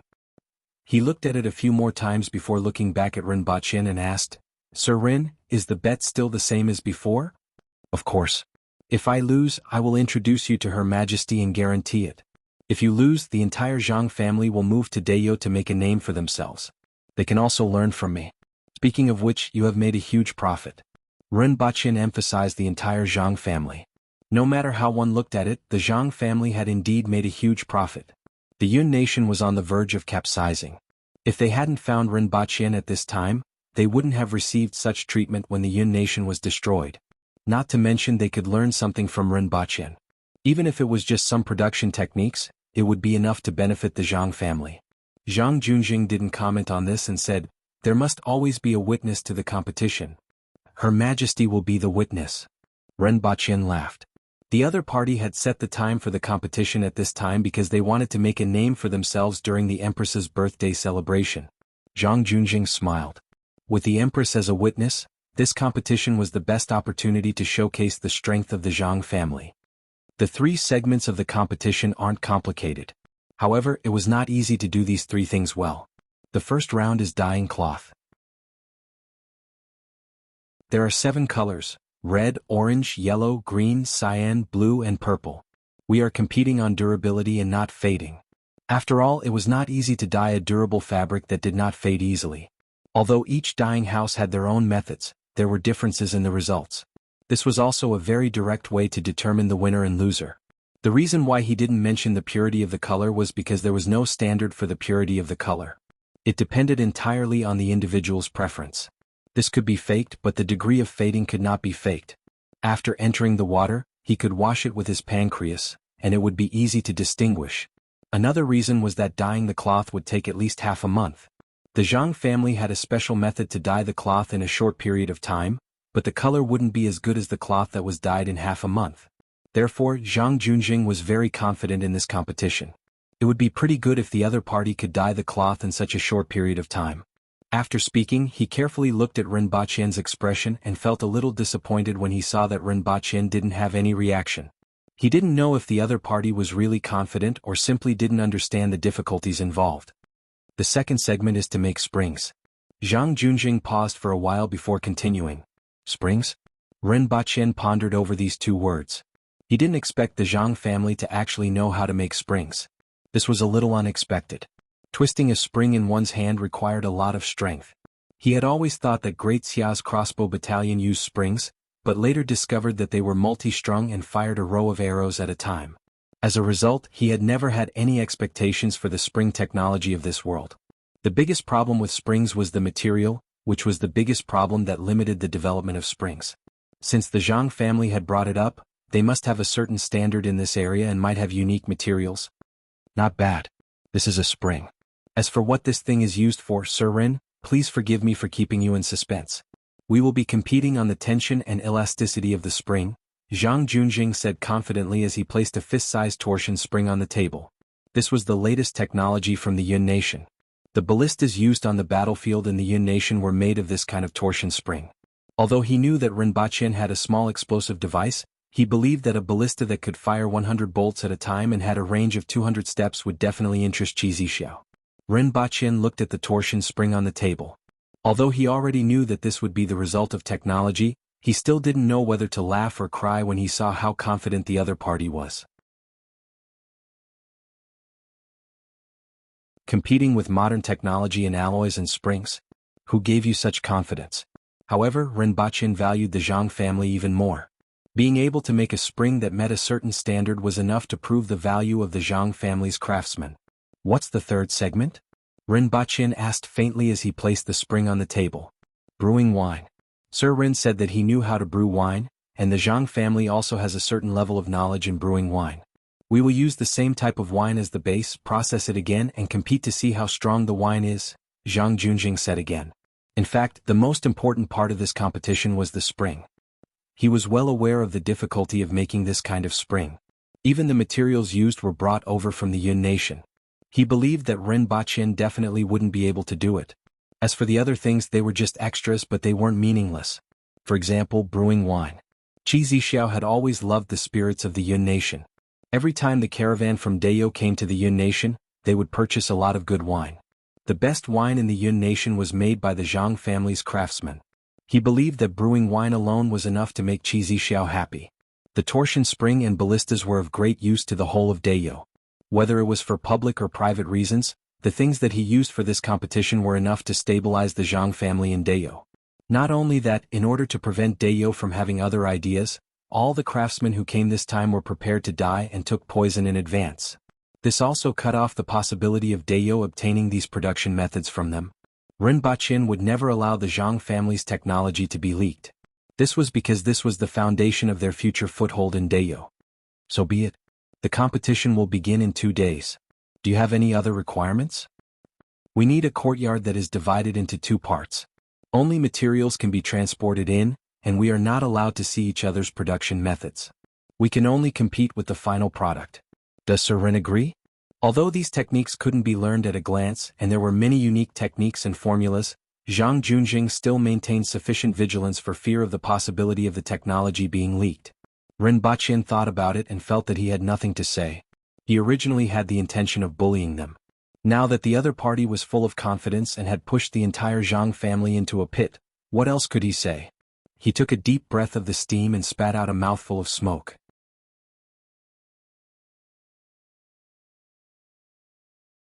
Chapter 577. The competition with the Zhang family was decided by Ren Baqian and the Empress. The Empress had never interfered in such matters. After all, she knew nothing about craftsmen. In fact, in her opinion, Ren Baqian was enough. The technology on Earth was enough for Dayo to absorb. Although she hoped to see such a grand occasion sooner, she knew that many things had to be done step by step. Therefore she let Ren Baqian do it. After informing the Empress, Ren Baqian greeted Tong Xingye. In the end, Tong Xingye only watched as Ren Baqian puffed out mouthfuls of smoke from the beginning to the end. After Ren Baqian finished speaking, Tong Xingye snatched the steam cigarette and asked how it was used. He didn't mind Ren Baqian's saliva and took a big gulp. Then he coughed violently. A large amount of steam rushed into his lungs. This impact made it difficult for Tong Xingye to adapt to, but he refused to let go after a while. He liked this kind of thing that could show off. Seeing this, Ren Baqian could only spread his hands. In any case, this thing had already been eaten by Tong Xingye, and he didn't want it anymore. Sure enough, early the next morning, Tong Xingye was already waiting outside the palace. He held Ren Baqian's steam cigarette in his hand and puffed out clouds of mist. Not long after, it was as if he was surrounded by clouds of mist and couldn't even be seen clearly. Another morning, outside a house in the east of the city, Zhang Junjing and Ren Baqian met. Both of them smiled, and the content of their smiles was roughly the same. Ren Baqian and the Empress came out of the palace at the same time, but Ren Baqian was 1 step ahead. In the time it took to drink a cup of tea, the Empress arrived in front of the house accompanied by a group of guards. Behind her were Tong Xingye, Shi Qing and a few others. Greetings, Your Majesty. Commoner Zhang Junjing, Zhang Heqi, Zhang Heju, greets the Empress of Dayo. Sitting in the carriage, the Empress looked at Zhang Junjing and his nephew, nodded slightly and asked coldly, "Are you from the Zhang family?" Last year, the 3 of them gave her a generous gift, but she had completely forgotten about it. "Yes, I am." "Yes, do well in the future." Dayo is going to change and there will be a place for all of you to use your skills. The Empress nodded. Ever since she went to Earth, she had been paying more and more attention to the craftsmen. The development of Earth had proven the usefulness of craftsmen. We will definitely work hard. Zhang Junjing was overjoyed. It seemed like Qi Zixiao valued the Zhang clan very much. Otherwise, with her personality, she wouldn't have said such a thing. Furthermore, what did he mean by Dayo was going to change? The Empress simply said a few words and alighted from the carriage. Accompanied by everyone, she walked around the residence. This was originally the residence of a great Xia merchant, but at this moment, the head of that merchant had already been chopped off. Naturally, this residence was now empty. This mansion was just as the other party had requested. There were 2 courtyards in the east and west. At this time, everything in the 2 courtyards had been moved away, leaving only the empty courtyards and a few rooms. Since you've seen everything, let's begin. The Empress walked around the courtyard and said, I will be the witness. Tang Xinye, the Minister of Works, will also be the witness. Yes. Zhang Junjing immediately replied. It's just that the Zhang family's technology has never been divulged to outsiders, so Minister Tong can't always watch from the side. Only Sir Tong can enter. Although he didn't want to offend the Empress, he didn't want the Zhang family's technology to be divulged. As long as the technology was still there, the Zhang family wouldn't decline. As long as the Empress still wanted the products made by the Zhang family, she wouldn't do anything to them. You are really careful, but... the Empress said faintly. She then glanced at Rinpochen and walked out without looking back. You may begin. I will come back to see the results of the competition after it's over. After the Empress left, Rinpochen turned to Zhang Junjing, smiled and said, Let's begin. I believe all of you are ready in 1 month. Of course. Zhang Junjing nodded, turned his head and whispered a few words to Zhang Heqi. The latter then left. Not long after, carriages covered in black cloth came from the other side of the street and entered the east courtyard. Only one carriage stopped. After opening the cloth, there were 10 jars of wine inside. After opening all of them, Rinpochen took a whiff and sent half of them back to the courtyard. Sir Rin, the wine will be brewed for the second time using this as the base. As for the rest, I won't show them to you. Zhang Junjing cupped his hands. As you wish, Rinpochen replied faintly. He didn't need to think to know that the carriages were all related to the 3 competitions. He hid them so tightly because he was afraid that Rinpochen would steal them. Although Zhang Junjing was cautious enough, he was wrong from the beginning. Rinpochen really didn't care about his technology. Who had ever seen a billionaire steal money from a beggar's bowl? In this regard, Rinpochen had sufficient confidence in Earth's technology. Furthermore, Zhang Junjing had indeed placed too much importance on these technologies in the Zhang family. He even dared to say such things in front of the Empress and Tang Xinye. He would rather take the risk of Tang Xinye making things difficult for the Zhang family in the future and firmly hold on to these technologies. He actually dared to do this when the Zhang family was in a bad situation. Did he really think that the Zhang family was indispensable to Dayo, so he was fearless? Sir Rin, the time limit is 5 days. Minister Tong, I will take my leave now. Zhang Junjing cupped his hands at the 2 of them, went to the east courtyard and closed the door tightly. Umph. Tang Xinye sneered. The Zhang family only had eyes for Her Majesty. If Qin Chuan was here, he would have drawn his sword and chopped him. Sir Tong, the craftsmen and materials that I want should be here soon. Rinpochen turned his head and said to Tang Xinye, who was still standing at the same spot. They will be here soon. Sir Rin, you only have 5 days. The other party has obviously prepared all kinds of tools. You won't lose now, right? Tang Xinye asked. Take a guess, Sir Tong. Do you want to make a bet? Rinpochen changed the topic. Seeing that you are full of confidence, I won't argue with you. I'm just saying casually. If Sir Rin loses, it won't look good for Her Majesty. Tang Xinye laughed. He wasn't a fool. He knew more than anyone else about the various things that Rinpochen came up with. Besides Rinpochen and the Empress, the person who had the most confidence in Rinpochen was him. After a while, carts of materials and a team of craftsmen entered the west courtyard. Zhang Heqi even stuck his head out from the top of the wall to take a look. In the end, he saw Rinpochen looking at him with a smile, so he retracted his head. Rinpochen strolled into the courtyard, gathered the craftsmen, took out the blueprints and began to assign tasks. These blueprints were made by professionals. According to the limitations of this era and the time constraints, these production plans were already the best choices. That afternoon, the sounds of assembling items in the Zhang family's courtyard stopped, and thick smoke rose from the courtyard. The next day, the fragrance of wine wafted out from the courtyard, and at the same time, the sound of forging iron could be heard. In the west courtyard where Rinpoche was, there was still the sound of hammering and sawing wood. Even the tools weren't ready. "Fifth uncle, we will definitely win," Zhang Heqi and Zhang Heju couldn't help but say as they listened to the sounds in the courtyard next door. At this time, both the east and west courtyards were busy. Although the east courtyard was busy, everything was in order. The craftsmen of the Zhang family worked separately and didn't disturb each other. In the west courtyard it was a mess. One by one, the craftsmen were working on the blueprints given by Rinpoche.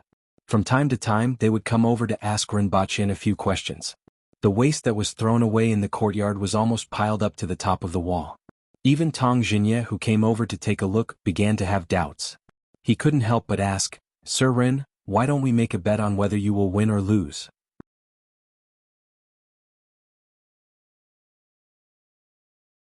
Chapter 578. What are we betting on? Rinpoche asked with a vexed look on his face. He tried his best to look anxious because of the progress. "Looking at your expression, I know that you already have a plan in mind and want to deceive me." Tong Xinye didn't buy it at all. He carefully observed Rinpoche's expression and immediately snorted disdainfully. Rinpoche looked at Tong Xinye with a headache. "Who said that the aboriginals were honest boys?" This old man only looked honest and straightforward. "Do you want me to scout out the enemy for you?" Tong Xinye laughed. "If Sir Tong has nothing better to do," Rinpoche replied noncommittally. "Haha, I'm just saying. I have confidence in Sir Ren. If I go, they will look down on Sir Ren." Tong Xinye laughed it off. This time Rinpoche was really itching. Was this old man here to tease him today? Rinpoche was even more convinced when he saw Tong Xinye walk out with his hands clasped behind his back, humming a mountain tune as he walked. Rinpoche pondered for a long time but couldn't figure out how he had provoked Tong Xinye recently. Since he couldn't think of anything, he decided not to think about it. Rinpoche strolled back to the house, took out a few bundles of different thicknesses, and threw them to the blacksmiths. The blacksmiths were extremely surprised after trying the spring steel wire that Rinpoche took out. Even though they hadn't come into contact with modern alloys, they could tell that the steel wire that Rinpoche gave them was completely different from anything they had seen before. After wrapping the steel wire around the arm a few times and loosening it, the steel wire actually bounced perfectly straight and wasn't out of shape like ordinary steel. Not to mention the fact that there was no irregularity in these steel wires at all. They were of the same thickness from the beginning to the end, but there were no signs of hammering. This made the blacksmiths feel as if these steel wires were made by nature and not by human hands. Not long after, the sound of hammering could be heard in the courtyard. However, a new problem quickly emerged. This steel wire would become brittle or have other problems after being heated and hammered. Although they might find a solution if given some time, time was what they lacked the most at the moment. "It's okay, I'm just letting you try it out." Rinpoche waved his hand and smiled in response to the blacksmith's doubts. He had already known about this before. This was a special kind of carbon spring steel wire, which was very difficult to process in this era. After secondary processing, it was easy to change the free gas and carbon content in the steel wire, and at the same time, change the performance of the steel wire in all aspects. What he had brought was just a cover-up. After hearing his words, the blacksmiths excitedly carried the coils of steel wire back to do various experiments, and soon discovered new uses for these steel wires, for example weaving them into whips, and a single whip could take away half a life. In this regard, he could only say that he had really underestimated the extent of the Aboriginals' obsession with weapons. No matter what it was in their hands, they would quickly discover that it could be used to attack others. Even if it was just a steel wire, it could still be used to whip people. Out of the 3 items in the bet, one of them was dyeing, which went very smoothly. Dayo simply didn't have the technology to make textiles. Similarly, they didn't have the technology to dye cloth. Therefore, they could only find a few quick-witted craftsmen from the Ministry of Works. The dyes were all kinds of direct dyes that Rinpoche brought back. Not only were there all kinds of colors, red, orange, yellow, green, cyan, blue and purple, but each color was also divided into 3 types. For example, yellow was light yellow, lemon yellow, and golden yellow. Red was bright red, peach red. If it weren't for the limited amount of things he could bring back, he would have brought back 30 colors of each item. When the time came, he could make 210 colors, and he was sure that the Zhang family would start to doubt their own existence. As for the cloth, it was cotton cloth brought back from Earth. Each piece was 7 feet wide and 10 feet long. Finally, there was the color-fixing agent. The color of the dye that Rinpoche brought was bright, and the only drawback was that it would easily fade after contact with water. In fact, this was the case with most dyes. Although Rinpoche didn't know what methods the other party used to reduce the fading, he assumed that it was some old-fashioned method. Even if it reduced the fading, it would only be to a certain extent. The color-fixing agent was completely different. The epoxy group in the color-fixing agent and certain groups in the fiber dye molecules formed a covalent bond to achieve the effect of stabilizing the dye. First, the cotton cloth was directly soaked in the dye, dyed and dried. Depending on the situation, it was decided whether to dye it again. Then it was soaked in the color-fixing agent liquid at a certain temperature for 15 minutes before drying. What these craftsmen needed to do was very simple, and they were all done in 3 days. In fact, this time, Rinpoche was actually busy with brewing wine, which Zhang Junjing didn't care about the least. What he had been doing in the courtyard was distillation. Rinpoche had long wanted to brew wine. One had to know that it was unknown whether it was due to the special environment in this world or that this world was filled with some kind of substance that was different from Earth. Not only did the meat taste delicious, but it also contained energy that could replenish the body. The taste of fruits and grains were also extremely fragrant and sweet. If he used the same method to brew wine, it would be much better than the wine on Earth. If it wasn't for the fact that the brewing technology in this world was still a little backward, the Empress wouldn't have to carry sorghum liquor every day. After using 3 days, Rinpoche finally created a pot-type distilling boiler. At this time, the fragrance of the wine in the courtyard next door had already started to dissipate. It seemed that their wine had already been brewed. Instead, the sound of forging iron rang out continuously every day. On the 4th day, the courtyard where Rinpoche and the others were at began to emit a strong fragrance of wine. The fragrance was so strong that it made people salivate just by smelling it from outside. The first to discover it was Zhang Heqi and the others in the courtyard next door. Soon after, Zhang Junjing, who had received an urgent report, ran out drowsily. Upon smelling the fragrance of the wine, Zhang Junjing's expression changed. What a strong fragrance! One could tell the progress of Rinpoche's brewing just by looking at his nose. This was the first time that the fragrance of wine had come out of Rinpoche's courtyard, and it was actually so strong. It was almost as strong as the Zhang family's wine, which had been processed 3 times. Although it wasn't as strong as the Zhang family's wine, Zhang Junjing was already a little worried. After standing in the courtyard for a while, Zhang Junjing glanced at the people around him and said in a deep voice, "Go do your own things. This wine is slightly inferior to our Zhang family's wine. Even if we lose this round, it won't affect the overall situation. All you have to do is do your own things." After hearing Zhang Junjing's words, the people who were attracted by the fragrance of the wine dispersed. As for the taste of the wine, Zhang Junjing wasn't surprised. The wine that Zhang Junjing used for the competition was definitely the best in order to impress the Empress.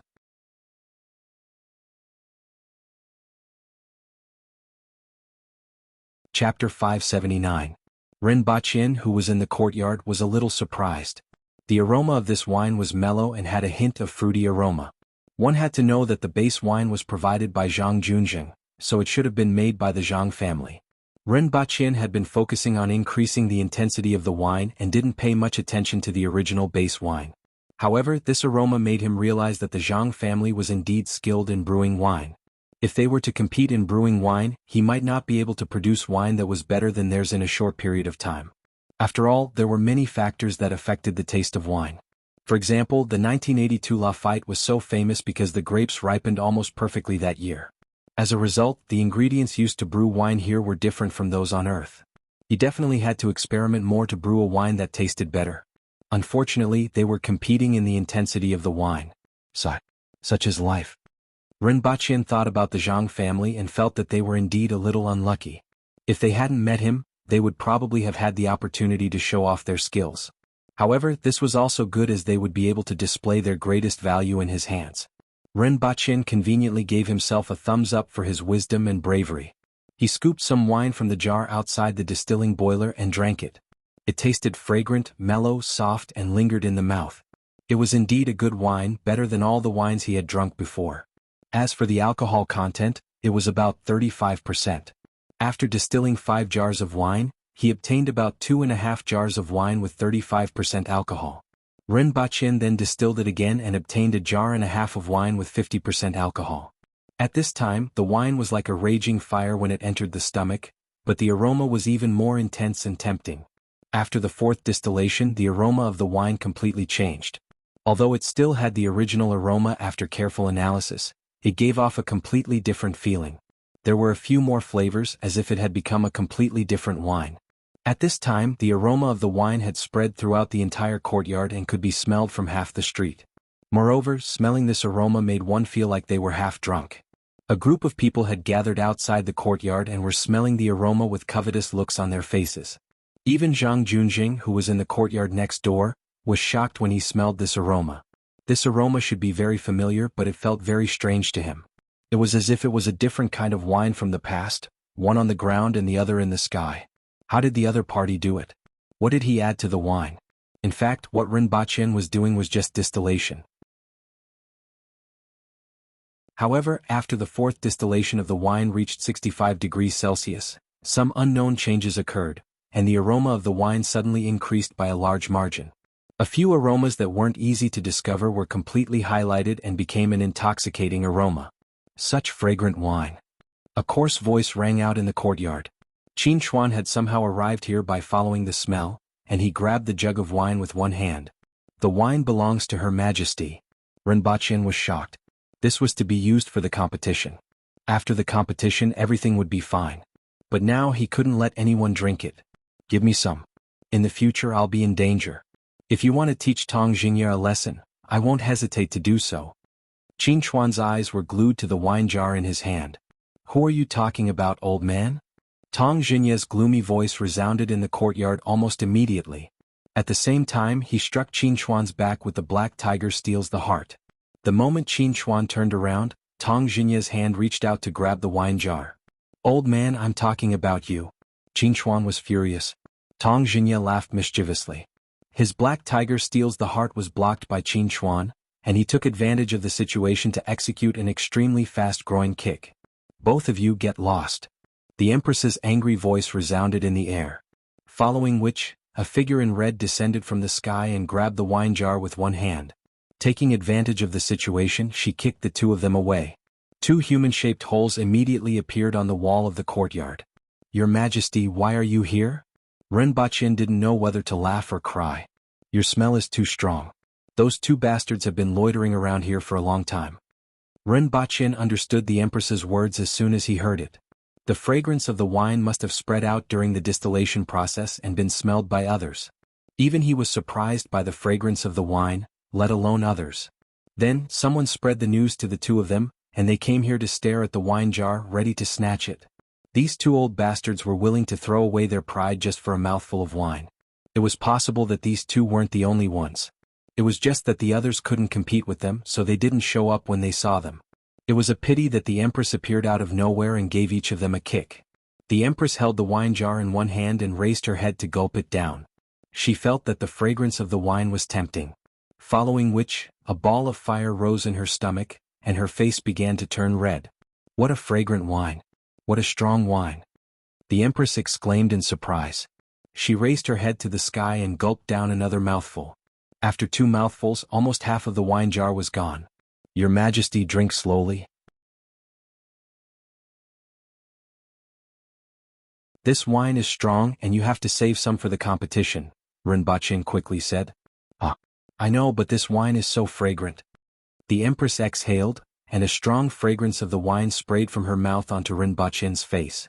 After gulping down half of the wine jar, her face turned red from ear to ear, and her voice was lazy and alluring. She looked down at the wine jar and then at Rinpoche. She chuckled and took another sip. Her eyes began to become hazy. Your Majesty, wait for me to take another sip. The Empress felt the rich sweetness in her mouth. She liked it and gulped down another mouthful of wine. This time she took a smaller sip, but her eyes became even more hazy. Your Majesty, you really can't drink any more? Rinpoche didn't know whether to laugh or cry. He knew that the Empress loved wine, but he didn't expect the wine jar to be so tempting. She hugged it tightly and didn't want to let go. It seemed like he really had to get the recipe for the Zhang family's wine. I know. I'll take another sip. The Empress gulped down another mouthful of wine. In the blink of an eye, more than half of the wine jar was gone. The Empress's drunkenness became more obvious. Even though the Empress had a good capacity for alcohol, this jar contained about 5 caddies of wine. She drank more than half of it in a few mouthfuls, and her drunkenness became obvious. "Your Majesty, you really can't drink any more?" Renbaqian was helpless. The Empress was already drunk, and if he allowed her to continue drinking, he was afraid that the wine jar would be empty. He had no choice but to reach out to grab the wine jar. When the Empress saw him reach out, she lifted the wine jar and Renbaqian pounced on empty air. He pounced directly in front of the Empress, and the distance between them was only 1 foot. Renbaqian saw that the Empress's face was pink, her eyes were hazy, and she looked charmingly naive while holding the wine jar. He couldn't help but feel a fire burning in his heart as he leaned forward and kissed her. Then he was bitten on the lips by the Empress. Ouch, ouch, ouch, ouch. Renbaqian was in so much pain that his tears were about to fall. Good for nothing. The Empress rolled her eyes at him coquettishly. She took a step back and drank another mouthful of wine. Only then did she throw the wine jar back to him. She let out a few seductive giggles and jumped into the air in a flash. She almost stumbled and fell from the sky. After a few flashes, she disappeared. When the Empress left, Tong Jinya and Qin Xuan, who were hiding somewhere, appeared in front of Renbaqian again. "This is all for the competition. Please don't think about it anymore," Renbaqian said helplessly as he hugged the wine jar. In fact, this wine was distilled and had a higher alcohol content than the Zhang family's wine. Why were they behaving like lechers who had seen a peerless beauty? Tong Jinya, Qin Xuan, the two of you come into the palace. The Empress's voice traveled for an unknown distance and reached the hands of a few people in the courtyard. The two of them grimaced in pain and looked at the wine jar in Renbaqian's hand, which was still emitting a strong aroma of wine.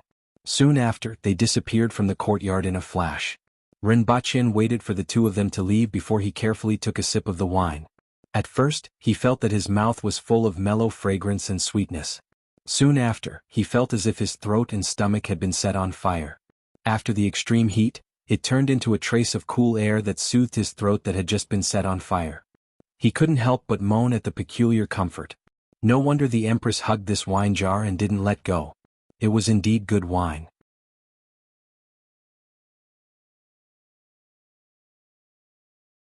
Chapter 580. These days, other than returning to the palace at night, Renbaqian spent the rest of his time in that courtyard, in a daze. He was in a daze because all he did from beginning to end was instructing others on how to make the distilling boiler, which wasn't considered complicated. Other than that, he spent most of his time in a daze. After being busy for a few months in Tianjing Basin, he enjoyed being able to be in a daze with nothing to do. Due to his special status, Renbaqian rarely interacted with other officials. As a result, he didn't know that there was more than one discussion about him outside the courtyard these days. The main reason was about the rearguard commandery in Tianjing Basin and the current Zhang family. Although the rearguard commandery was still outside the establishment, with the approval of the Empress, it would soon become an official department of Dayo. This time, regardless of whether the Zhang family won or lost, they would probably serve Dayo in the future.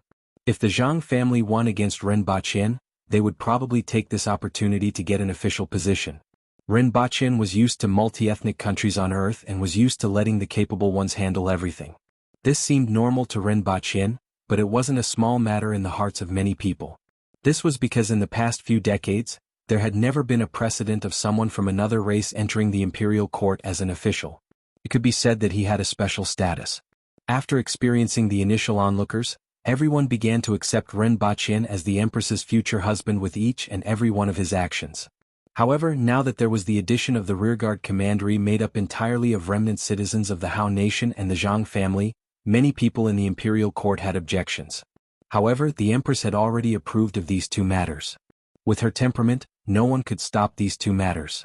The discussions couldn't be suppressed, but they didn't reach Renbaqian's ears. Even the Water Empress had heard about it. However, she merely chuckled and put the matter aside, ignoring it. There were many things that she had seen more than others. Judging from the final outcome of Tianjing Basin, she had a little more confidence in Renbaqian's approach. All that was left was to wait for time to test and see if everything would develop as Renbaqian had expected. 5 days passed just like that. 5 days later, when the east gate opened, a neatly dressed Zhang Jun stood in front of it. He looked up and saw that the west gate was already open. Renbaqian was sitting in a rocking chair in front of it, dozing off. Thank you for waiting, Sir Ren. Zhang Junjing laughed.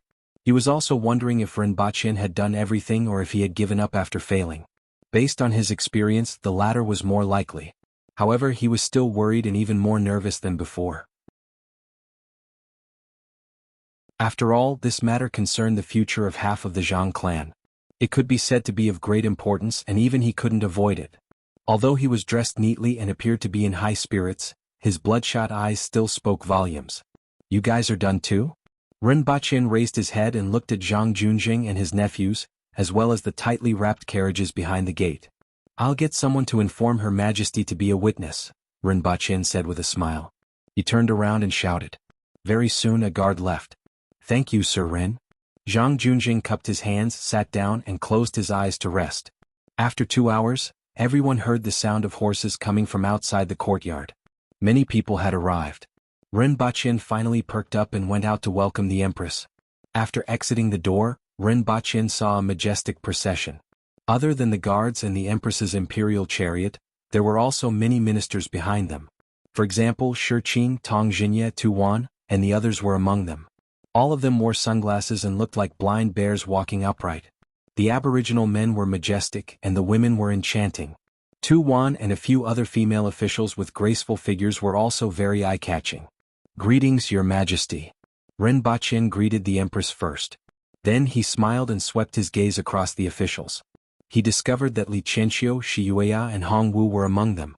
It seemed like they had returned to attend the Empress's birthday celebration. Li Qianqiu and Shi Wanya gently nodded at Ren Baqin as a greeting. On the other hand, Hong Wu was furious. When Ren Baqin and the Empress left, he purposely kissed him at the city gate. He had been suppressing his resentment for half a year, and now he could finally see Ren Baqin. If looks could kill, Ren Baqin would have been hacked into pieces by him. It just so happens that the court session is taking place, so I asked everyone to follow me to take a look, the Empress said. Ren Baqin didn't think much of it as he had seen many of these people. Zhang Junjing, on the other hand, was excited. The bigger the scene, the better. Furthermore, the fact that the Empress had brought so many high-ranking officials made him feel that the Empress was taking this matter very seriously. Please get ready and begin, the Empress said faintly as she walked forward in her red dress. Everyone stood in the courtyard. Ren Baqin smiled and asked, What's the first competition? Let's compete in dyeing, Zhang Junjing said. He knew that they would probably lose the competition in brewing wine. If they lost in the first round, they would be looked down upon. It would be better to compete in dyeing. That's settled then. Ren Baqin smiled and ordered someone to bring out the dyed cloth from the courtyard. The Zhang family's cloth was taken out first. There were a total of 7 rolls of pure color silk: red, orange, yellow, green, cyan, blue and purple. Because they didn't make it in time, the colors were a little light, and people would feel that the colors weren't right at first glance. Zhang Junjing hurriedly explained, This cloth takes a long time to dye. There are only 5 days this time, which is definitely not enough time. As a result, the dyeing is somewhat inadequate. As a result, this commoner and Sir Ren are competing in the durability of the colors. Oh, this is the first time I've heard of it. What about you? The Empress said faintly, looked at Ren Baqin and asked. They'll be here soon. Ren Baqin chuckled as he listened to the footsteps in the courtyard. Then he saw 3 guards coming out with rolls of cloth that looked a lot smaller. Each of the guards was carrying a roll of cloth of 7 different colors: red, orange, yellow, green, cyan, blue and purple. However, the color of the cloth that each guard was carrying was different. They actually dyed 3 different colors of each color. Furthermore, the colors were bright and beautiful. Compared to the cloth sold on the street, the colors were richer. As long as one wasn't blind, one would be able to see the difference at a glance. The eyes of Tu Wan and the other female officials lit up when they saw these rolls of cloth. The other officials didn't have much interest in this competition, but after seeing Zhang Junjing's 7 rolls of silk and Ren Baqin's 21 rolls of cotton cloth, they chuckled. It would have been fine if Zhang Junjing hadn't said those words. However, after hearing what he said and comparing the dyed cloth of both parties, Zhang Junjing's words made everyone want to laugh. Didn't you say that 5 days wasn't enough? Not only did Principal Ren dye the cloth better than the one sold on the market, but he also dyed it in 3 different colors. What else could you say? As for Zhang Junjing, he was stunned when he saw the cloth that Ren Baqin asked his men to carry out. How did the other party do it in 5 days? Furthermore, why were the colors so bright? How many times did they dye it in 5 days to achieve this? What kind of dye did they use? Soon after, he discovered the problem. The cloth that the other party used seemed to have never been seen before. Surin, can I touch this cloth? Zhang Junjing cupped his hands. Of course. Zhang Junjing took a few steps forward and rubbed the cloth with his fingers. Indeed, it was a cloth that he had never seen before. It seemed like the problem was with this cloth. Could it be that this cloth was easy to dye? Thank you very much, Surin. If we were to compare the color of the cloth, I would have already lost this round. However, this time we are comparing the durability of the color after washing, Zhang Junjing said. Although the Zhang family had lost in terms of color, he somewhat regretted not requesting for both parties to use the same cloth. However, the most important factor was the degree of fading after washing. This was the content of the competition. Of course. When two pieces of cloth of the same size were placed in hot water, one of the pots immediately turned red. However, the other pot of water only had a slight change. Zhang Junjing's face turned extremely ugly. That pot of water that turned red was the Zhang family's cloth. Without needing to compare the two pieces of cloth, he knew that the Zhang family had lost the first round of the competition. The Zhang family, who had always had the best cloth, actually lost to the person in front of him, whether it was in terms of color or durability. This was a bigger blow to him than losing the first round. One had to know that the Zhang family had already lost 2 rounds, including the wine brewing. This meant that the Zhang family was inferior to the other party in these 2 categories. Furthermore, these 2 categories were chosen by the Zhang family without the other party's knowledge beforehand. The chances of the other party cheating could be said to be very small. Even the entire Dayo couldn't beat the Zhang family in these 2 categories, let alone in such a short period of time.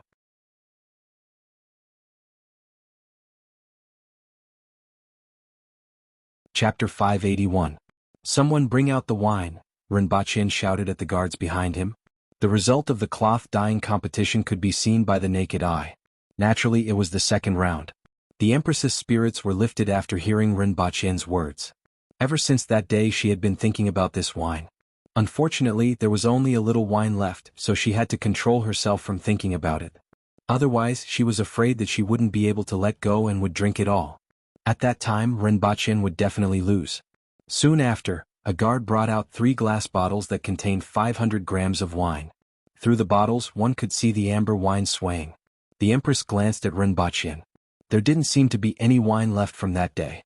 In fact, there was only 5 kilograms of wine in that jar.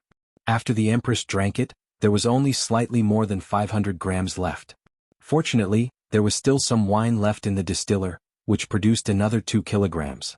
Sir Rin, can I have a taste? Zhang Junjing looked at the wine bottles that Rinpoche had brought over. He had already given up on this round. Now he just wanted to know how Rinpoche's wine tasted like and how much stronger it was compared to the Zhang family's wine. Rinpoche asked someone to pour a bowl of wine for Zhang Junjing. The amber wine emitted an extremely strong aroma when it was poured out of the bottle. Even the people behind the Empress could smell it, and the sound of saliva being swallowed could be heard. Tong Jingya and Qin Chuan were stunned. After Zhang Junjing took it, he first closed his eyes and took a deep breath. Then he took a small sip. The mellow and pleasant fragrance entered his mouth, and the sweet fragrance ignited his taste buds along the tip of his tongue. Then he felt as if his throat and stomach were on fire. After a long time, the flames subsided, and traces of cool air soothed the burned part of his throat, immediately making him feel comfortable. I concede defeat. We have lost the second round. Zhang Junjing closed his eyes to savor the aftertaste for a long time before opening them again. There was no need to compete with just this wine alone. Although he was very surprised that they had lost 2 rounds in a row, he was most concerned about the third round. He was confident that they would definitely win the third round. The torsion springs used in the Yun nation's ballistae were made by the Zhang family.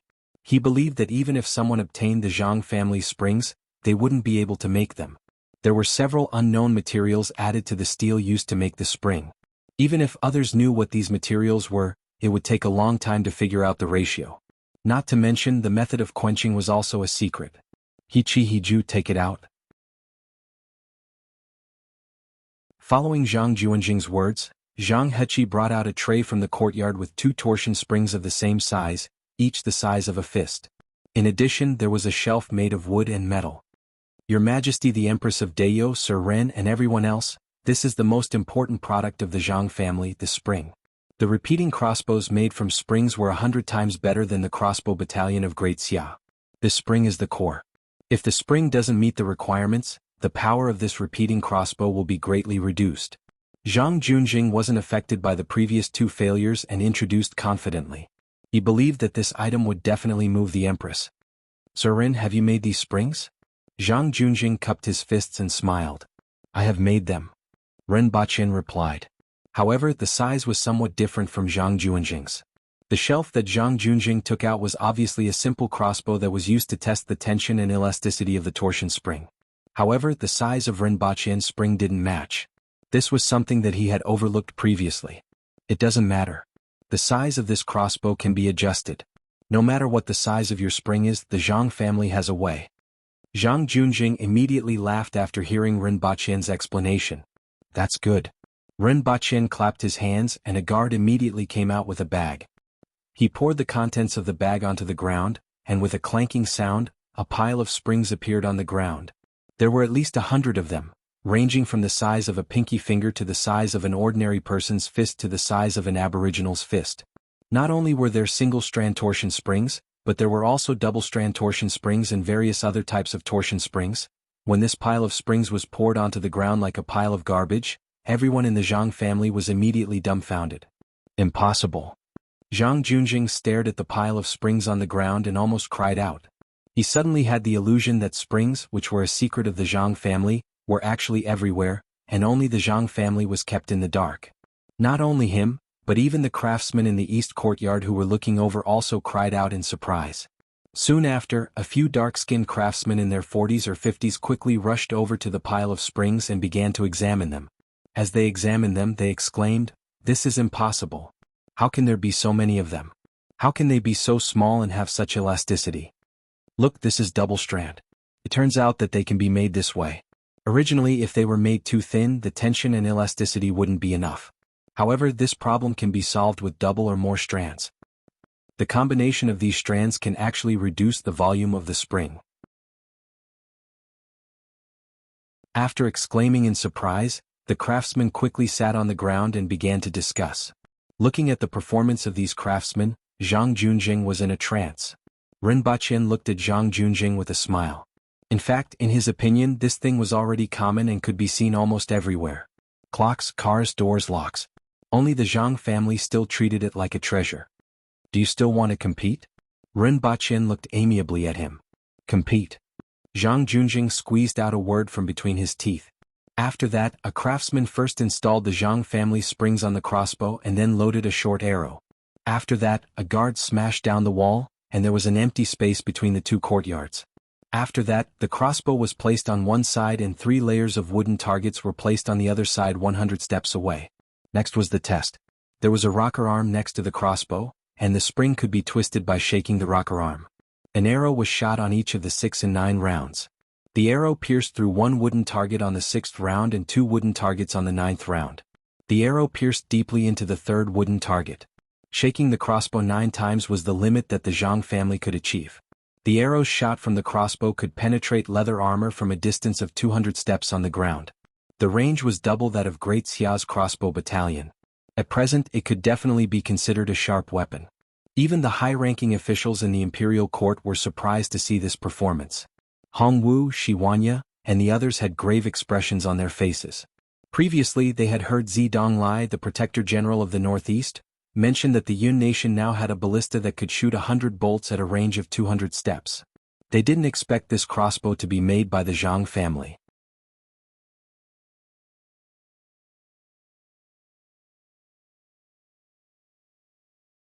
Chapter 582.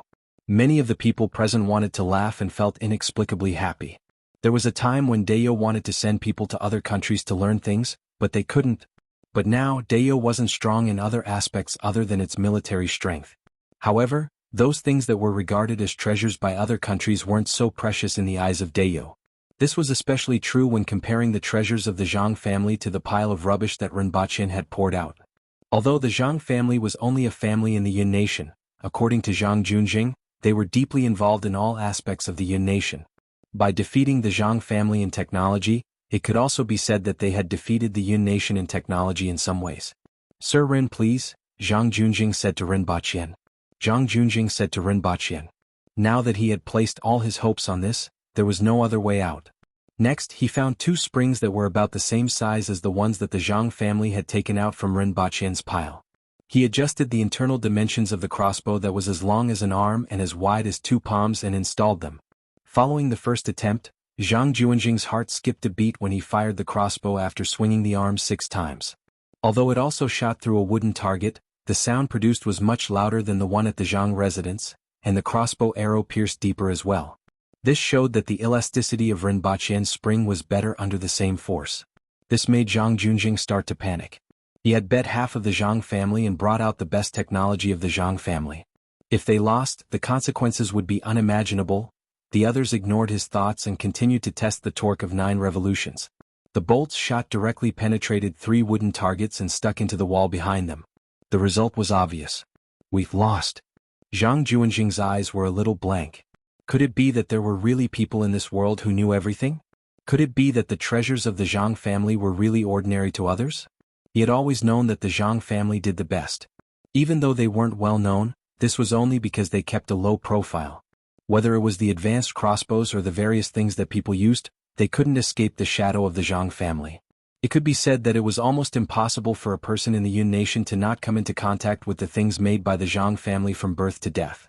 This feeling of controlling everyone's lives was like controlling the lives of others, and the Zhang family had always been extremely proud of it. What made them even more proud was that no one could leave all of this, because the Zhang family was the best. But these 3 matches made him suddenly feel that the things that the Zhang family controlled, the things that the Zhang family was proud of, seemed to be child's play in the eyes of others. The faces of everyone in the Zhang family were covered with gray. Rinpoche smiled and said a few words to one of the guards beside him. That guard ran over and took out another crossbow. Imitating what the Zhang family did previously, he loaded the crossbow and rotated the rocker arm until it made 12 revolutions. This caused the eyes of the Zhang family members to twitch. One had to know that the Zhang family springs could only be twisted 9 times. Any more than that and it would snap. On the other hand, the opponent's spring had been twisted 12 times. But a series of light sounds could be heard. Not only did the crossbow bolt pierce through 3 of the templates, it even hit the wall behind it and exploded. This power caused the eyes of Hongwu and the others to twitch. This power could reach at least 300 steps away. Previously, Great Xia's crossbow battalion had caused Deyo to lose a lot of blood. If the enemy were to master this kind of crossbow and shoot from a distance of 300 steps, it was unknown how many aboriginal warriors would be sacrificed. Fortunately, this thing was made by Principal Ren. Everyone had to admit that other than his combat strength, nothing could stump Rinpoche. All kinds of strange things could appear in his hands. As for the Zhang family, this was a scene that made everyone's face turn ashen. A full 12 revolutions of the torsion force. They didn't know how many years it would take for them to catch up. If they were lucky, it might take a few years or more. If they were unlucky, it might take half a lifetime or even a lifetime. Because of a coincidence or inspiration, they were able to improve in a certain aspect. This was because improving the torsion spring technique involved many aspects. Just the breakthroughs in materials and various techniques alone would take many years. And this improvement could be half a revolution, 1 revolution, or even 2 revolutions. A difference of 3 revolutions of torsion force could be said to be like the difference between heaven and earth. A huge breakthrough in a certain aspect was needed to achieve this. If there was a slight difference, everyone could still be somewhat confident. However, the gap in front of them was obvious that the other party was much more brilliant than them. That's all for the competition, the Empress said as she turned around and walked out without saying anything else. Many of the court officials came to watch the show. Now that the show was over, it was time for everyone to leave.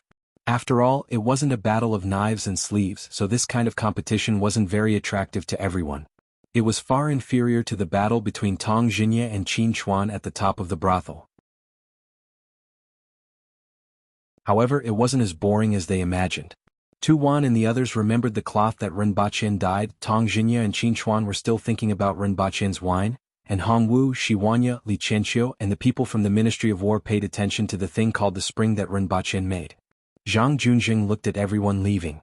He opened his mouth, felt his throat dry and couldn't make a sound. There was only one thing on his mind: half of the Zhang family, half of the Zhang family. Mr. Zhang, do you have anything to say now? Rinpoche asked kindly. Zhang Junjing was stunned for a long time. His face twitched a few times before he finally lowered his head and said, "I admit defeat." He had no choice but to admit defeat. If he were to go back on his words, not only would his head be on the ground, but the reputation of the Zhang family would also be affected. Who knew how many people would be implicated? The extermination of Yi Ke's entire family in Qingfeng City was enough for everyone to recognize Dayo's methods. "It's good that you admit defeat. That will save me some trouble." Ren Baqin laughed. The implied meaning in his words made Zhang Junjing shudder. He recalled the time when Ren Baqin was the Honglu deputy. His methods were very insidious. He was far from being as harmless as he looked on the surface. "Actually, you guys have benefited, so you don't have to look so sullen. Come, smile." Ren Baqin laughed casually, but Zhang Junjing and the others couldn't bring themselves to laugh.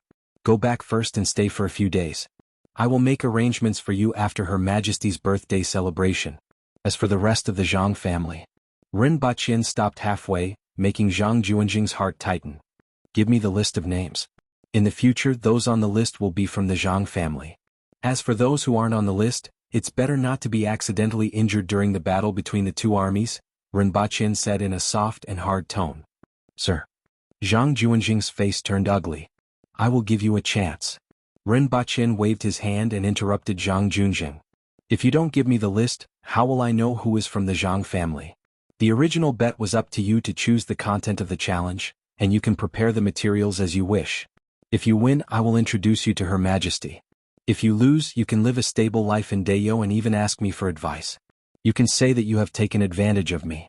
If you can't show me your sincerity, what's the point of keeping you around?" Ren Baqin said faintly. He didn't look at Zhang Junjing anymore, yawned, and staggered out of the courtyard.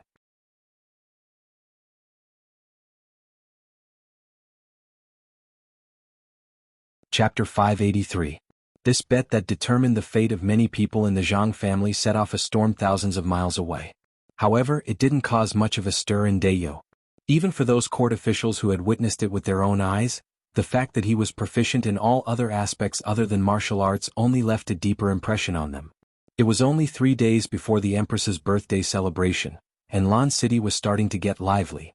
Although there weren't any envoys coming this year and there were still battles in the northeast and southeast, the war didn't affect the residents of Lan City much. It wasn't because they didn't know the hardships at the front line, but because the Aboriginals had been fighting against the heavens, the earth, and all kinds of beasts since they were born decades ago. Fighting was already embedded in their bones, and it wasn't something that could be erased in just a few decades. In addition, 3 cities in the Yun Nation had been conquered recently. Carts of salt were transported back to replenish the salt shortage in Dayo's market. Taking advantage of this batch of salt and the Empress's birthday celebration, a large number of Aboriginals came to the foot of the mountain. Many of them traveled for a few days to Lan City, sweeping away the previous desolation in Lan City. In addition, Hongwu and the rest had also returned recently, and many people would take a look outside Hongwu's residence on the way.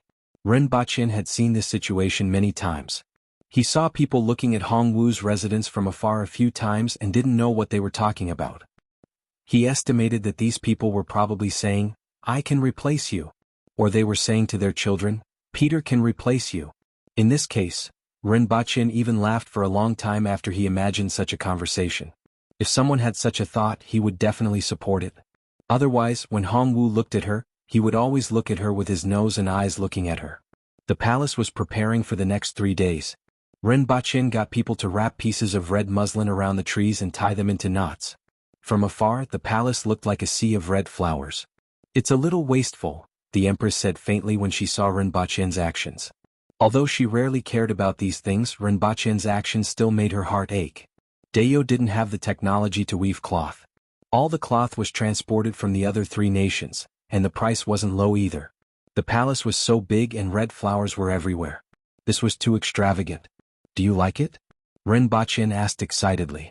The Empress had never done these things. Other than attending court to deal with political affairs, drinking, daydreaming, and her new hobby of watching television series, she rarely paid attention to other matters. There weren't many guards in this huge palace, and there were even fewer palace maids. It had always been cold and cheerless. After being tormented by him, it became much livelier. The Empress thought about it and liked it. She shifted her gaze to the side and said, "It seems like you are going to empty out the palace treasury." Only in this way can I be worthy of His Majesty. Besides, if we use it this year we can use it next year and the year after that. It won't be considered extravagant anymore. Rinpoche laughed and said, I have earned some money from selling glass cups and glasses these days. It's barely enough to cover my expenses. Before the opening of this shop, the glass factory had already stored a lot of glass cups. The opening of the royal glass shop had triggered a frenzy of buying. These crystal-clear cups and bowls only cost 15 taels of silver. Which of the big shots in the imperial court wouldn't buy a dozen or 20 of them? In just half a month, the glass shop made more than 30,000 taels of silver, which were used by Rinpoche to purchase red muslin to decorate the palace. After hearing what he said, the empress didn't say anything else. In fact, most of the time the empress didn't care about what Rinpoche did. She would only watch quietly from the side and wait for the results. Even though she felt a little cold at times, most of the time, it was a kind of indulgence. Even after watching so many television shows, the empress didn't know how to express her feelings. In other words, if she expressed her feelings to others, it would make her feel too shy. This kind of indulgence was her way of expressing her feelings. Rinpoche was well aware of this. Therefore he would sometimes deliberately tease the empress. Of course, most of the time he would be sent flying with a kick from the empress. 3 days passed in a flash. During these 3 days, all the palace maids and guards were tormented by him. As a result, the color of the entire palace changed. Even when Xenja was patrolling the palace, she would raise her head from time to time to look at the treetops that were full of red flowers. Even though she looked like a man most of the time, in fact there were times when she was meticulous. Rinpoche only finished decorating the entire palace at noon on the day of the empress's birthday celebration. Rinpoche went back and changed into a set of blue ceremonial robes. This was the color of ceremonial robes for rank 4 officials. At this time last year he was dressed like a prairie. Thinking about it, all of this should have started on this day last year. It was exactly 1 year. Moreover, it was the empress's birthday celebration. This was a good thing. It saved him the trouble of remembering all kinds of anniversaries. Almost all of them were on this day. If possible, it would be best to set his wedding on this day as well. Rinpoche's thoughts drifted as he rushed to the empress's palace. The empress was dressed in a red robe and sitting on a stool. In front of her was the mirror with the words, "If the heavens didn't give birth to your majesty, the ages would be like a long night." Beside her was a dressing table. Meanwhile, Qing Yuan and Hong Yuan were helping the empress dress up. Rinpoche's eyes lit up when he saw the empress sitting there. There was a golden phoenix spreading its wings on the empress's red robe. When Rinpoche first returned from Great Xia, he ordered it from a cosplay shop. However, the empress was wearing it today. In addition, Rinpoche saw that absolutely beautiful and slightly cold side profile. If this painting of a beauty dressing up was drawn, it would definitely be a treasure handed down from generation to generation. Unfortunately, Rinpoche was very confident in his drawing skills. If he drew a painting of a beauty dressing up for the empress today, he was afraid that he would be beaten to death on a day like this. If Jack on the Titanic had his drawing skills, there wouldn't be so many stories later on. Rinpoche took out his camera and took a picture of this absolutely beautiful scene. Then he walked behind the empress and carefully watched how Qing Yuan and Hong Yuan put the empress's hair in a bun. Dressing up a beauty was also a pleasure, and Rinpoche was quite interested in learning how to do it. "Are you done with those things?" The empress looked at Rinpoche behind her in the mirror. He had spent 3.5 days just for this half a day. Although it was very beautiful and she liked it very much, she still felt that Rinpoche was a little too idle. It was time for him to pick up his martial arts skills from tomorrow onwards. "Your Majesty's beauty today is truly heaven-defying." Rinpoche looked at the person in the mirror and exclaimed in admiration. He didn't know if beauty was in the eye of the beholder, but he felt that the empress was getting more and more beautiful. "If your Majesty's beauty was 9. 8 in the past, it would be 9. 9 today. I gave you 0. 1 less because I was afraid that you would become arrogant." After Rinpoche finished speaking, both Qing Yuan and Hong Yuan pursed their lips and laughed. You're tuning in to the Han Li's Wuxia Chronicles YouTube channel. We're so grateful for your support, and don't forget to subscribe to join us on this incredible journey through captivating stories. Your generosity through donations truly makes a world of difference, as it's the primary source of revenue that allows me to expand and enhance this channel for you. Thank you from the bottom of my heart for being a part of this adventure.